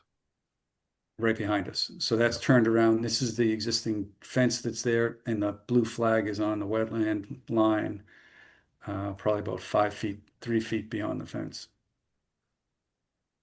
So it's close, but the situation is that it's currently all manicured yard, and they really have no options. It's not as though this is a 3,000 square foot house that they're just adding a little extra onto. It's 750 square feet to get, and they were getting access. It's a beautiful little house. It's a little cottage tucked away in the back there, but they just don't have enough space because this is wetland, probably just 5 or 8 feet off the picture. It's wetland along this edge.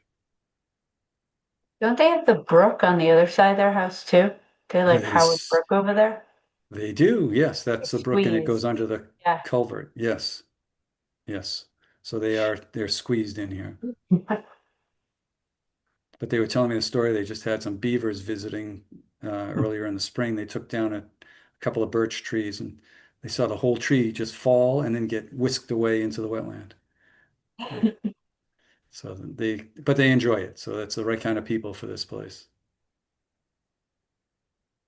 So I guess that's it. We have to continue because we didn't get a number from DEP. So I guess we can move on unless people have questions. Well, based on what you've seen, anybody have any great concerns here? No. Already long, yeah. Yeah, it is already long. Yep. Okay, we're going to continue this to the 11th of August. So moved. Do a Second. second. Dan Clark, Yes. Justin Dufresne, Yes. John Helwig, Yes. John Johnson, Yes. Kelly Marston. Yes. I vote yes.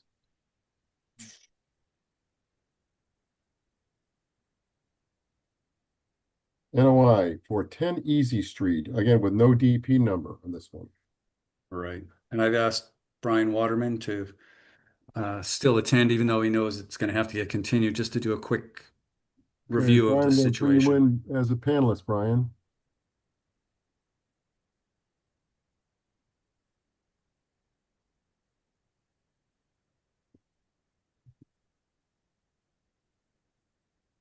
Any moment now.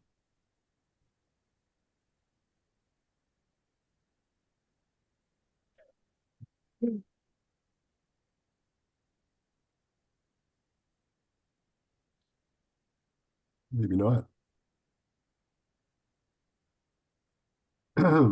Brian, you out there?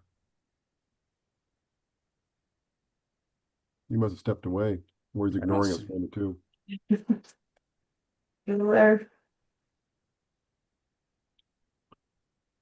Vinny, this is the one that was a violation turned into an NOI. Yes, part of the enforcement order was a requirement to file a notice of intent, and the owner has been diligent, and he hired Waterman Design, and they've prepared the NOI, and Okay, Brian been has working on declined it. to be promoted to a panelist, I see him on your screen. but here he Oh, is. no. Yep. What is going on? He's coming. Here he is. Coming back to life now. Welcome, Brian. It's back to life. He's here. He's here. How We're you just guys talking. doing? We're doing okay. We're just setting up 10 Easy Street about some of the history where Vinny spoke to the tree company first, right, Vinny? Well, first I spoke to Sunrun, who were Right. were planning to install the solar panels on the roof, and advised them they couldn't do any tree cutting without a permit. And they said they understood, but then someone at Sunrun hired a tree company and they started cutting. Yep. That sounds like the synopsis right there. Yeah. Okay. The solar panels were installed by Sunrun. They're on the back side of the house.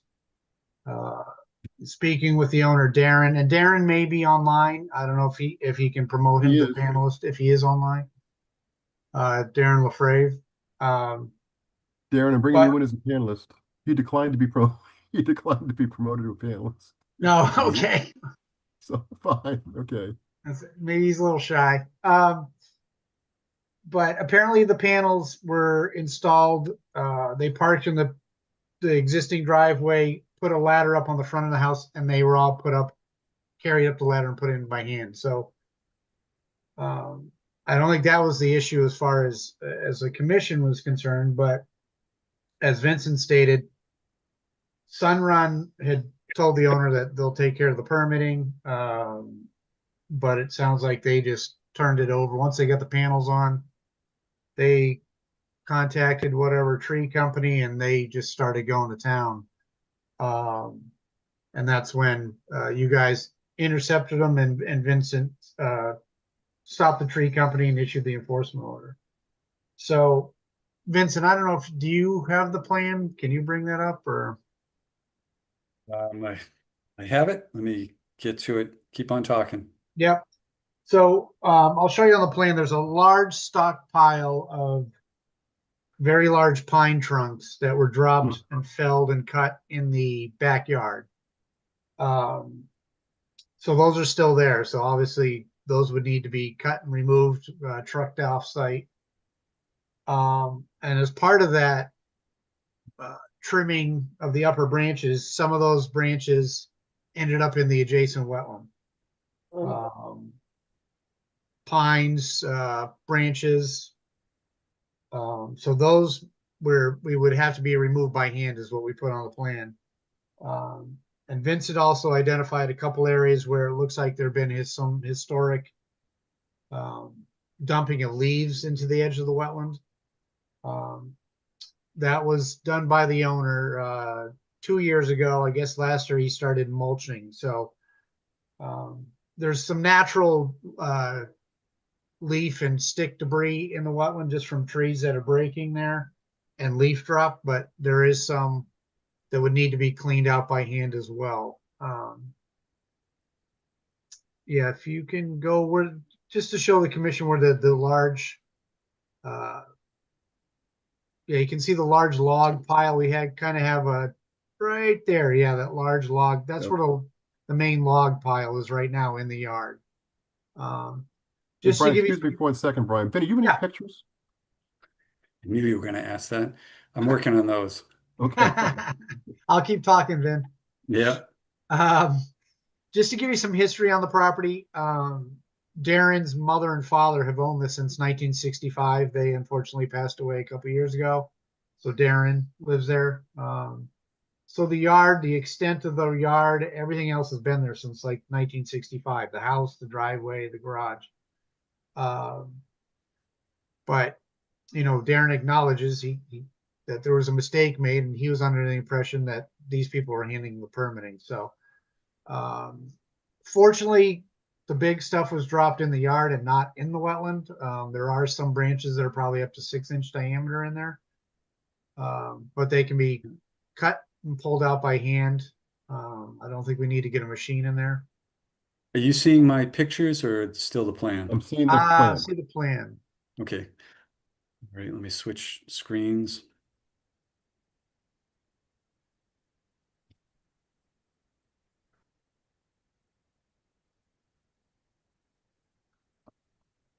Here we go. Yeah. So you can see the large white pines there. There's the existing shed in the background. The wetland is off to the left-hand side. Yep, right along where Vinny's got the arrows going. So we delineated that and field survey located it. We field survey located all the stumps that are shown on the plan with a big black X on them on the proposed plan. But yeah, you can see some of the pine debris there on top of the skunk cabbage.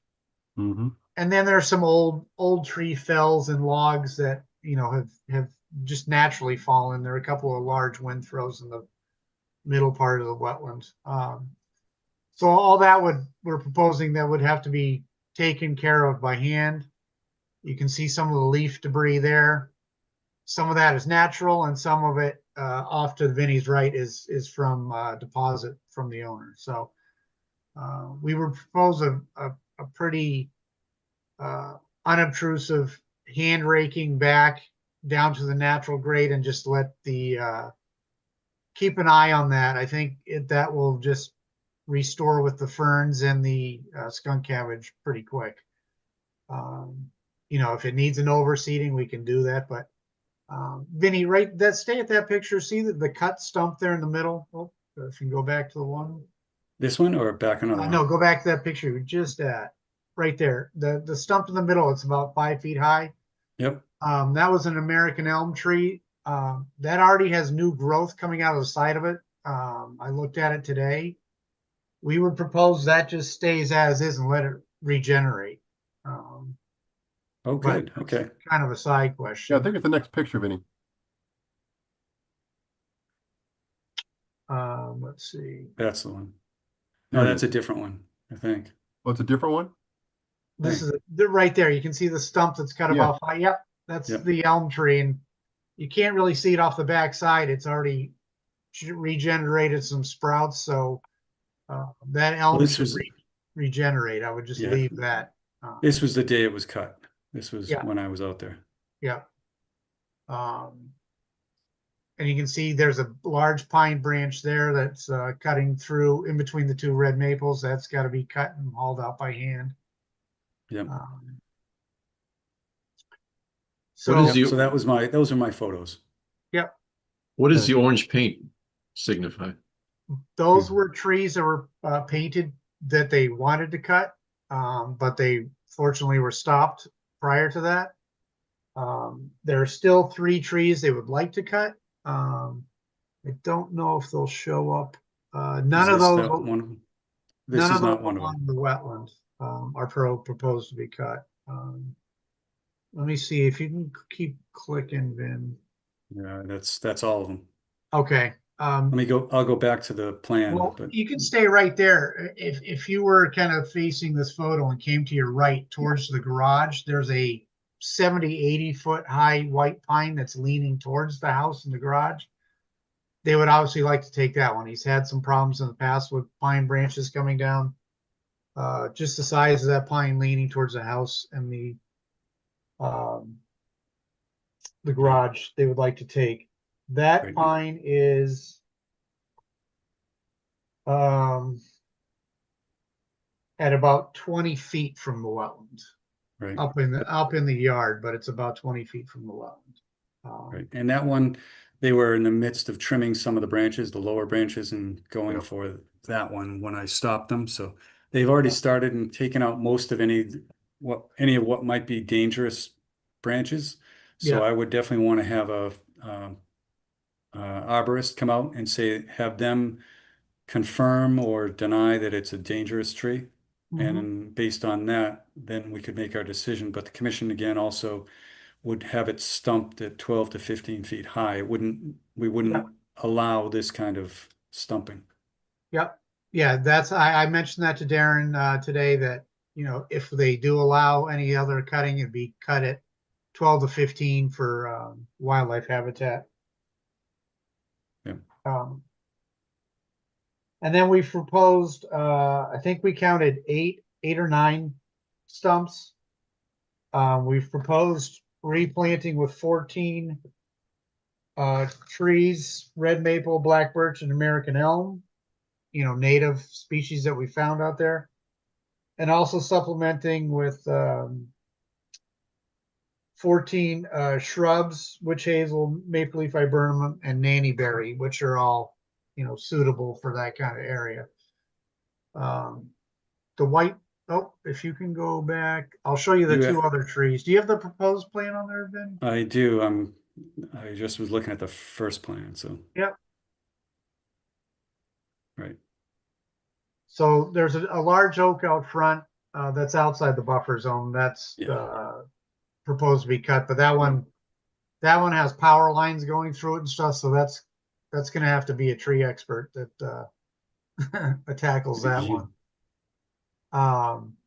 So the other white pine is the 27-inch white pine right there to the left, right out at the 35-foot no build. That one's close to the home. They'd like to take that one. And again, we've explained to them that any of these to be cut would be cut at 12 to 15 feet. And then the one of the red X is that red maple there. And then the other white pine to the south, Vin, if you can push down there. Right there, that's the large white pine. That's that big one up by the driveway. Yeah, that's leaning towards the house and the garage. So that's the other one they'd like to take. And then so the other ones you saw painted in the thing, which was probably another 15 trees, none of those are proposed to be touched.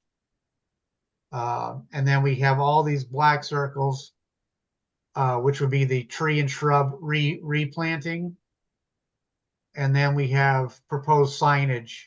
The signs are not set at the 26 feet you typically like. We tried to do a balance here for the homeowner in the backyard along the new plantings. And then some of the signs are at the 26 feet where it makes sense along the undisturbed woods, if you will. Yeah. And that's one of the comments that I had. I think since we have had encroachment and there's a 25-foot no disturb, I asked that these all be moved out and the signs put to the 25, and that all this growth, this new growth or more, be added in this whole area here so that we don't get the dumping and the work in the buffer zone in the future.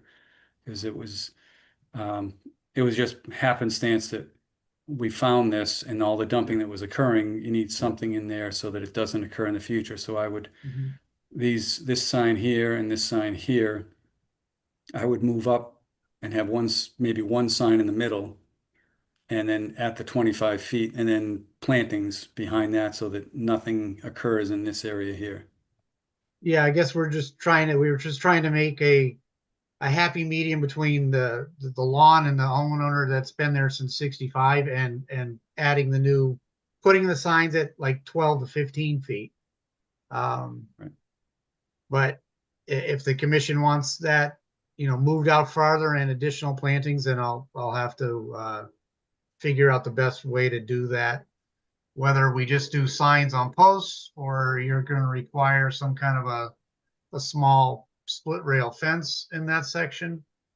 In our standard approval or our standard conditions, it allows you to make the decision. You could use boulders at about 20 feet or posts at about 20 feet, just so there's an idea that they shouldn't be dumping and putting anything out in that back area, basically from the shed back, the front of the shed back. Yeah, like I said, he didn't understand that. And now that he knows, he said last year he just started mulching the leaves in the yard and leaving them for, organics. But the amount that's in the edge is not great. We can have that cleaned out pretty easy. But you're right. You don't want it to continue, down the road. So, Right. I think he's obviously learned a painful lesson through this whole process. But Right. we'll revise the plan, and I know you wanted some more detail on cleaning out some of the leaf debris and how we're going to go about that. Yeah, because a lot of that leaf debris is stuffing. What is a Yeah. word I'm looking for, but it's snuffing it out, Yeah. smothering it. Mothering it. Yeah, I think once that's pulled off, you'll see those skunk cabbage and ferns regenerate pretty quickly. Yep. So yeah, I know we've got some more detail. We don't have a DEP file number anyway. We've got some more detail to come up with you guys. We'll make some adjustments on the signage and the plantings. But yeah, those are the 3 trees that he would like to take, and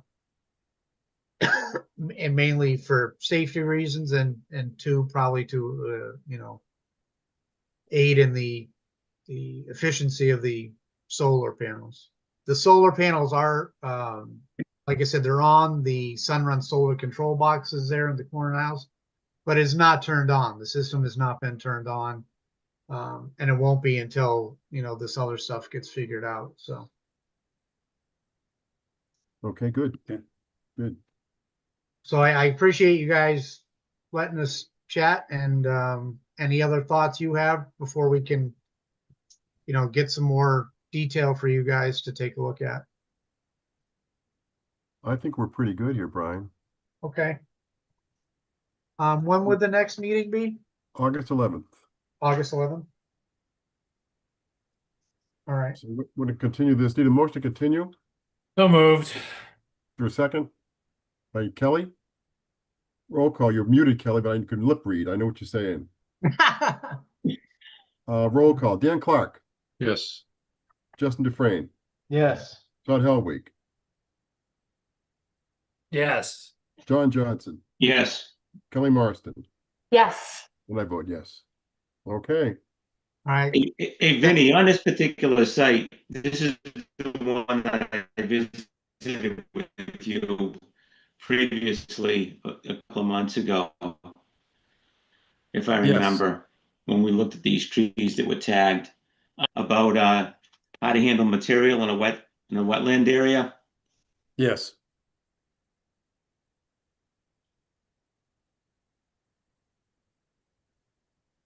Yeah, I think you're kind of. You're I only- frozen. Yeah. Yeah, I only can't heard hear you. Ooh. Wow, feedback.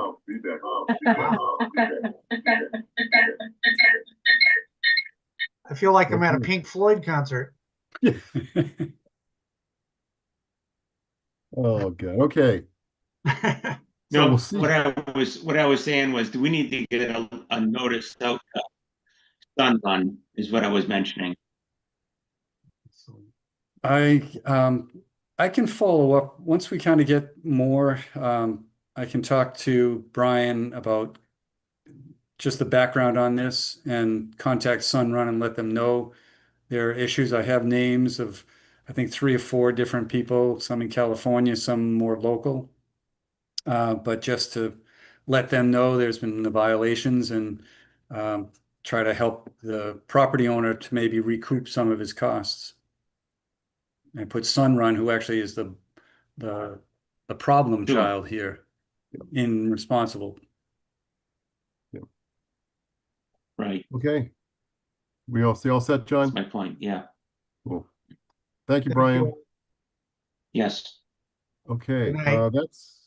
we're talking Good night. COCs now. We've got 4 of them, Vinny. You want to hold off on one, right? You want to hold off on Newton Street? Well, let's, yes, was it 343 Newton Street? I'm not sure if we have people who will dispute holding off on it. I want to give them a chance to talk if they are concerned. The only attendee is Mr. Lefevre. Oh, okay. No. Okay, that came So- up. So yeah, the first one is just a septic repair that was done 3 years ago. Where am I here? 71 Coolidge. Coolidge. Yes, 71 Coolidge. And this is the plan. Coolidge Circle is here. 71, the driveway comes in around the back to a drive under. And they've got a deck, septic tank, and septic system repair. So they put it in pretty much in the place where it was supposed to. The red is where it's was proposed, or black is proposed, red is where it was placed, so it was right on the money. The wetlands for Coolidge Brook are right here. Coolidge Brook is located right there. And there's a 200-foot riverfront area that goes up to the corner of the lot. So they had to deal with riverfront area, but they're in compliance and everything looks good. The work is stabilized, and I think they're ready for a COC. Okay.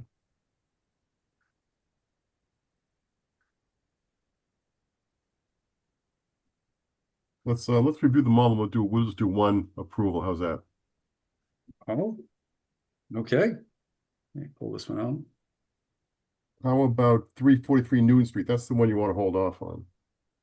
Yes, that's the one that they did some work at 343 Newton Street and then requested a partial certificate of compliance, or yeah, partial work was done, but they didn't submit an as-built plan, and they still have to put up a couple of signs that were required in the order. So I think that'll be ready for the next meeting, Okay. but it's not ready now.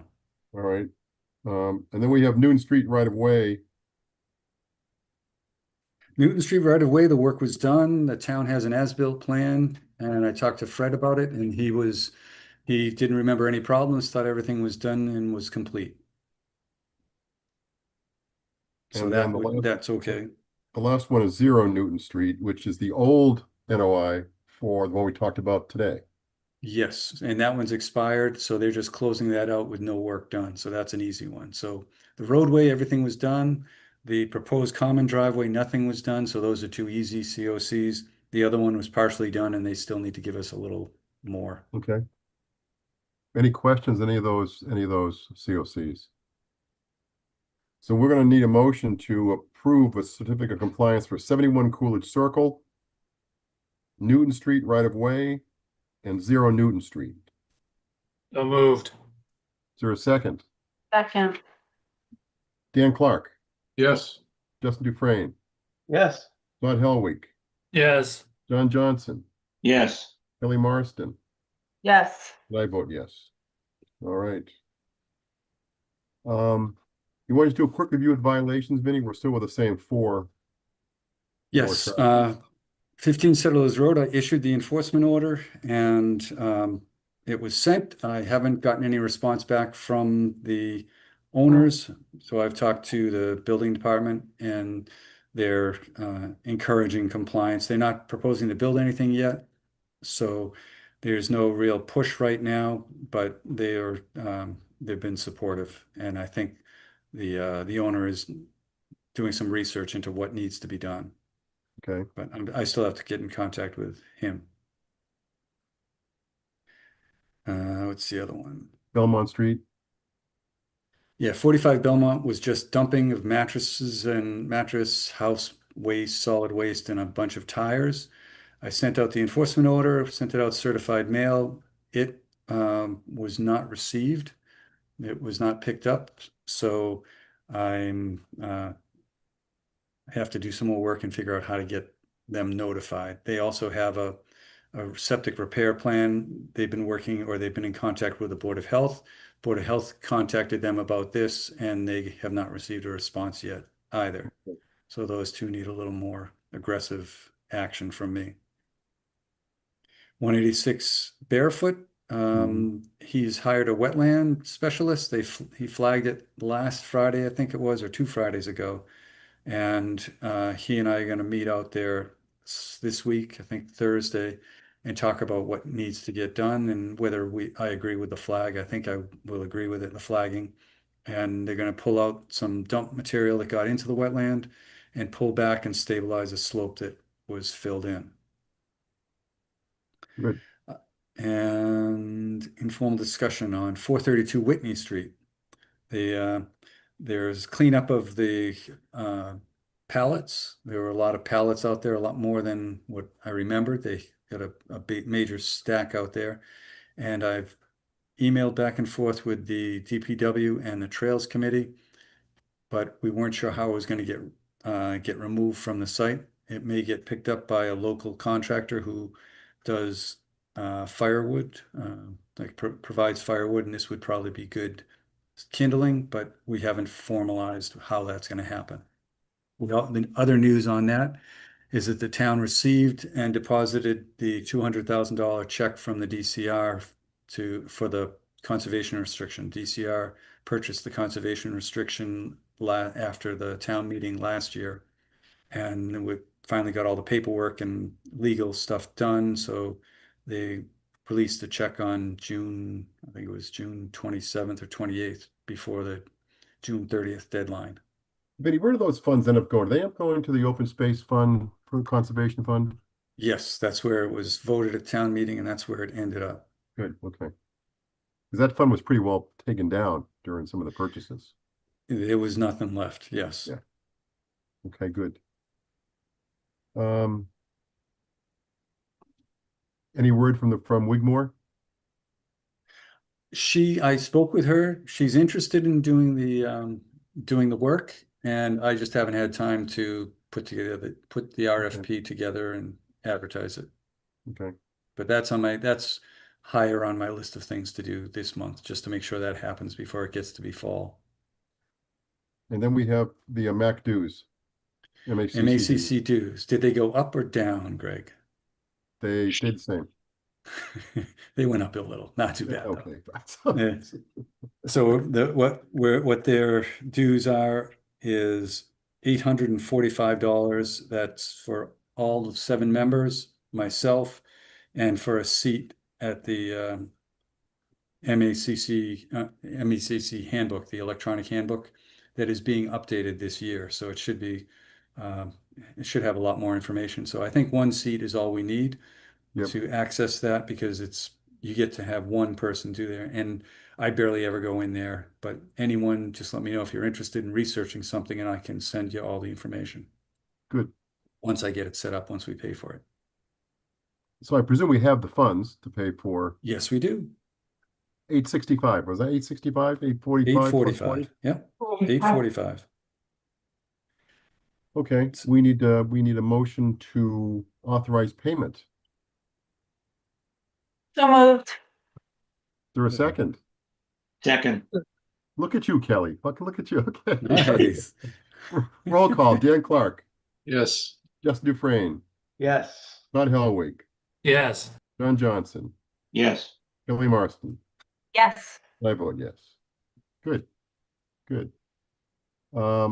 Just one point that I have here I want to bring up in. I've been kicking the idea around that, sometimes, a lot of times, Vinny gets stuff dumped on him at the last minute.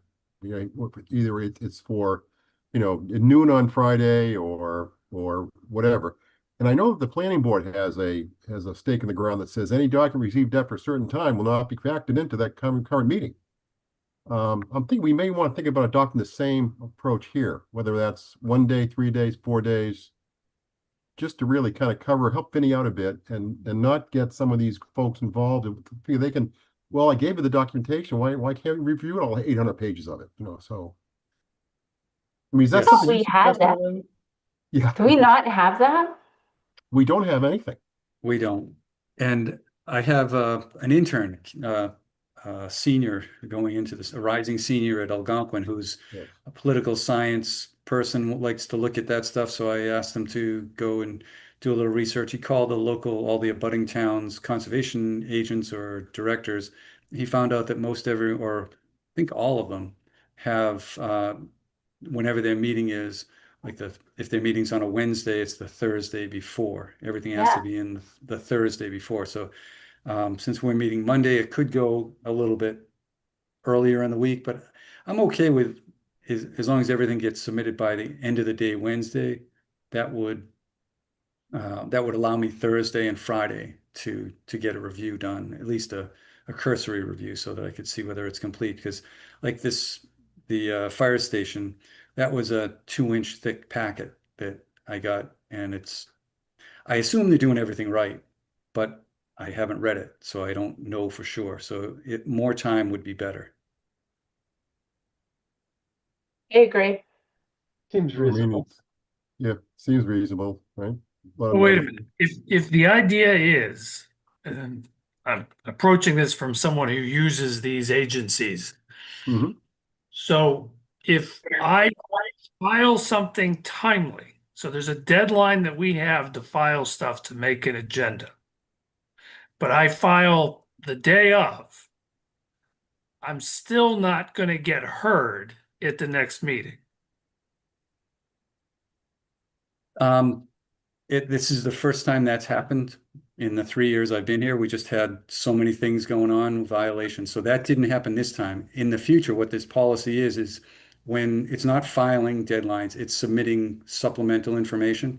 They definitely clearly can't file their application the Thursday before the meeting because the filing deadline is 2.5 weeks before the meeting. So let's say they file, I have comments. Oftentimes what I get is, here's the plan the day of the meeting, can you review it? And I get that from 3 or 4 different people. Okay. So So this generally, isn't the original, this isn't the initial filing to open the meeting. This is something that we've requested and they dump it on you on the eve of the hearing, hoping that you're going to get to it that night. Right. right, All or right. not get to it. Yeah, I'm fine with that. Yeah. So what do you think, Vinny? What makes you comfortable? Wednesday prior, Tuesday prior? Well, I'm just Wednesday, the end of the day Wednesday, or Okay. as long as they have it by Thursday morning, but I would say end of the day Wednesday so that if they work till 5, they can submit an email with an attachment until 10 o'clock at night or before 8 o'clock in the morning on Thursday. I'm okay with that. I think we can work the wording to be by the end of the day Wednesday. And if it's a minor little change that someone needs to throw a couple of signs, like if Vito's got something and he knows what he needs to do and it's just put a couple of signs on a plan, I'm okay with that, but have the policy being any supplemental information has to be submitted by the end of the day Wednesday before the meeting on Monday. I agree. Yeah. Okay. Fine. I think if Vinny says Wednesday, I think we should give him Tuesday. I think he's selling himself short. I think we should, as a commission, we should give him an extra day.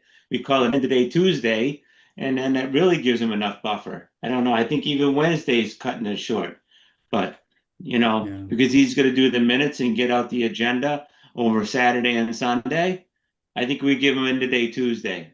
My opinion. Okay. Yeah. He deserves Yeah. it. I Way too appreciate much that. work. I appreciate it, but I think I can handle the supplemental information. It's busy when I'm doing your pre-meeting memos and the agenda stuff, but that's usually the week before. So this is more the last minute stuff. I can try to schedule for that. But it's when we have this long list, but these like for tonight, the COCs took a whole bunch of time at the end of the submittal time frame because it's just they were last minute. They're not a big deal, but we had 4 of them and they all had to be inspected and checked. And when they're not perfect, it takes time that's not really there. But I think having it end of the day Wednesday, it should work out fine. Okay. So Thank you. 4 p.m. Wednesday? We could say end of the day Wednesday because I'm really not gonna look at it at 4 anyway. As long as it gets submitted on Wednesday and I have it for Thursday morning, that's what I'm looking for. Okay. Now we have to put this in some sort of documentation, right? So that people know. Yeah, so we'd have to do a policy at the next meeting. We have to advertise it as a policy. Yep. Okay. And so that would go out with the legal ads. And it should also be on the NOIs or something. Shouldn't it, when somebody picks up the package, they know that this is what's going to happen. Or a separate piece of paper you slide in or something. Yeah, it could be, or I could put it in when I make comments to a project, I can put that as a closing paragraph and say that responses, supplemental information need to be submitted by the Wednesday. So, because that's really what it is. It's not like Todd said, it's not the application packet. Oh. It's the supplemental No. stuff. Yeah. Okay. So we'll talk about that next month. Hopefully look to review something and approve something and go Yes. from there. Okay. You got 30 days notice on that one, Vinny, so we should expect to see that, right? We're good. Yes, yes, sir. Okay. Anybody have anything you want to bring up? Anything else going on? Nothing unusual. Nobody has bulldozers in your areas. Nothing happening. How about vacations in August? Anybody gone? Anybody we know of? Any conflicts? I may be gone on the 11th. Okay. Not Once you know 100% sure, but I'll let you know. fair enough. Good deal. Kelly got a new ice cream flavor tonight. Don't forget that one, right? Aqua Swirl. Blue and Now white. that I heard it was nasty. Come on. All right. Yeah. Very good. Thank you, Vinny. All right. Oh, you want to close the meeting? We do want to close the meeting. We need a motion to adjourn. So moved. Second. Dan Clark, Yes.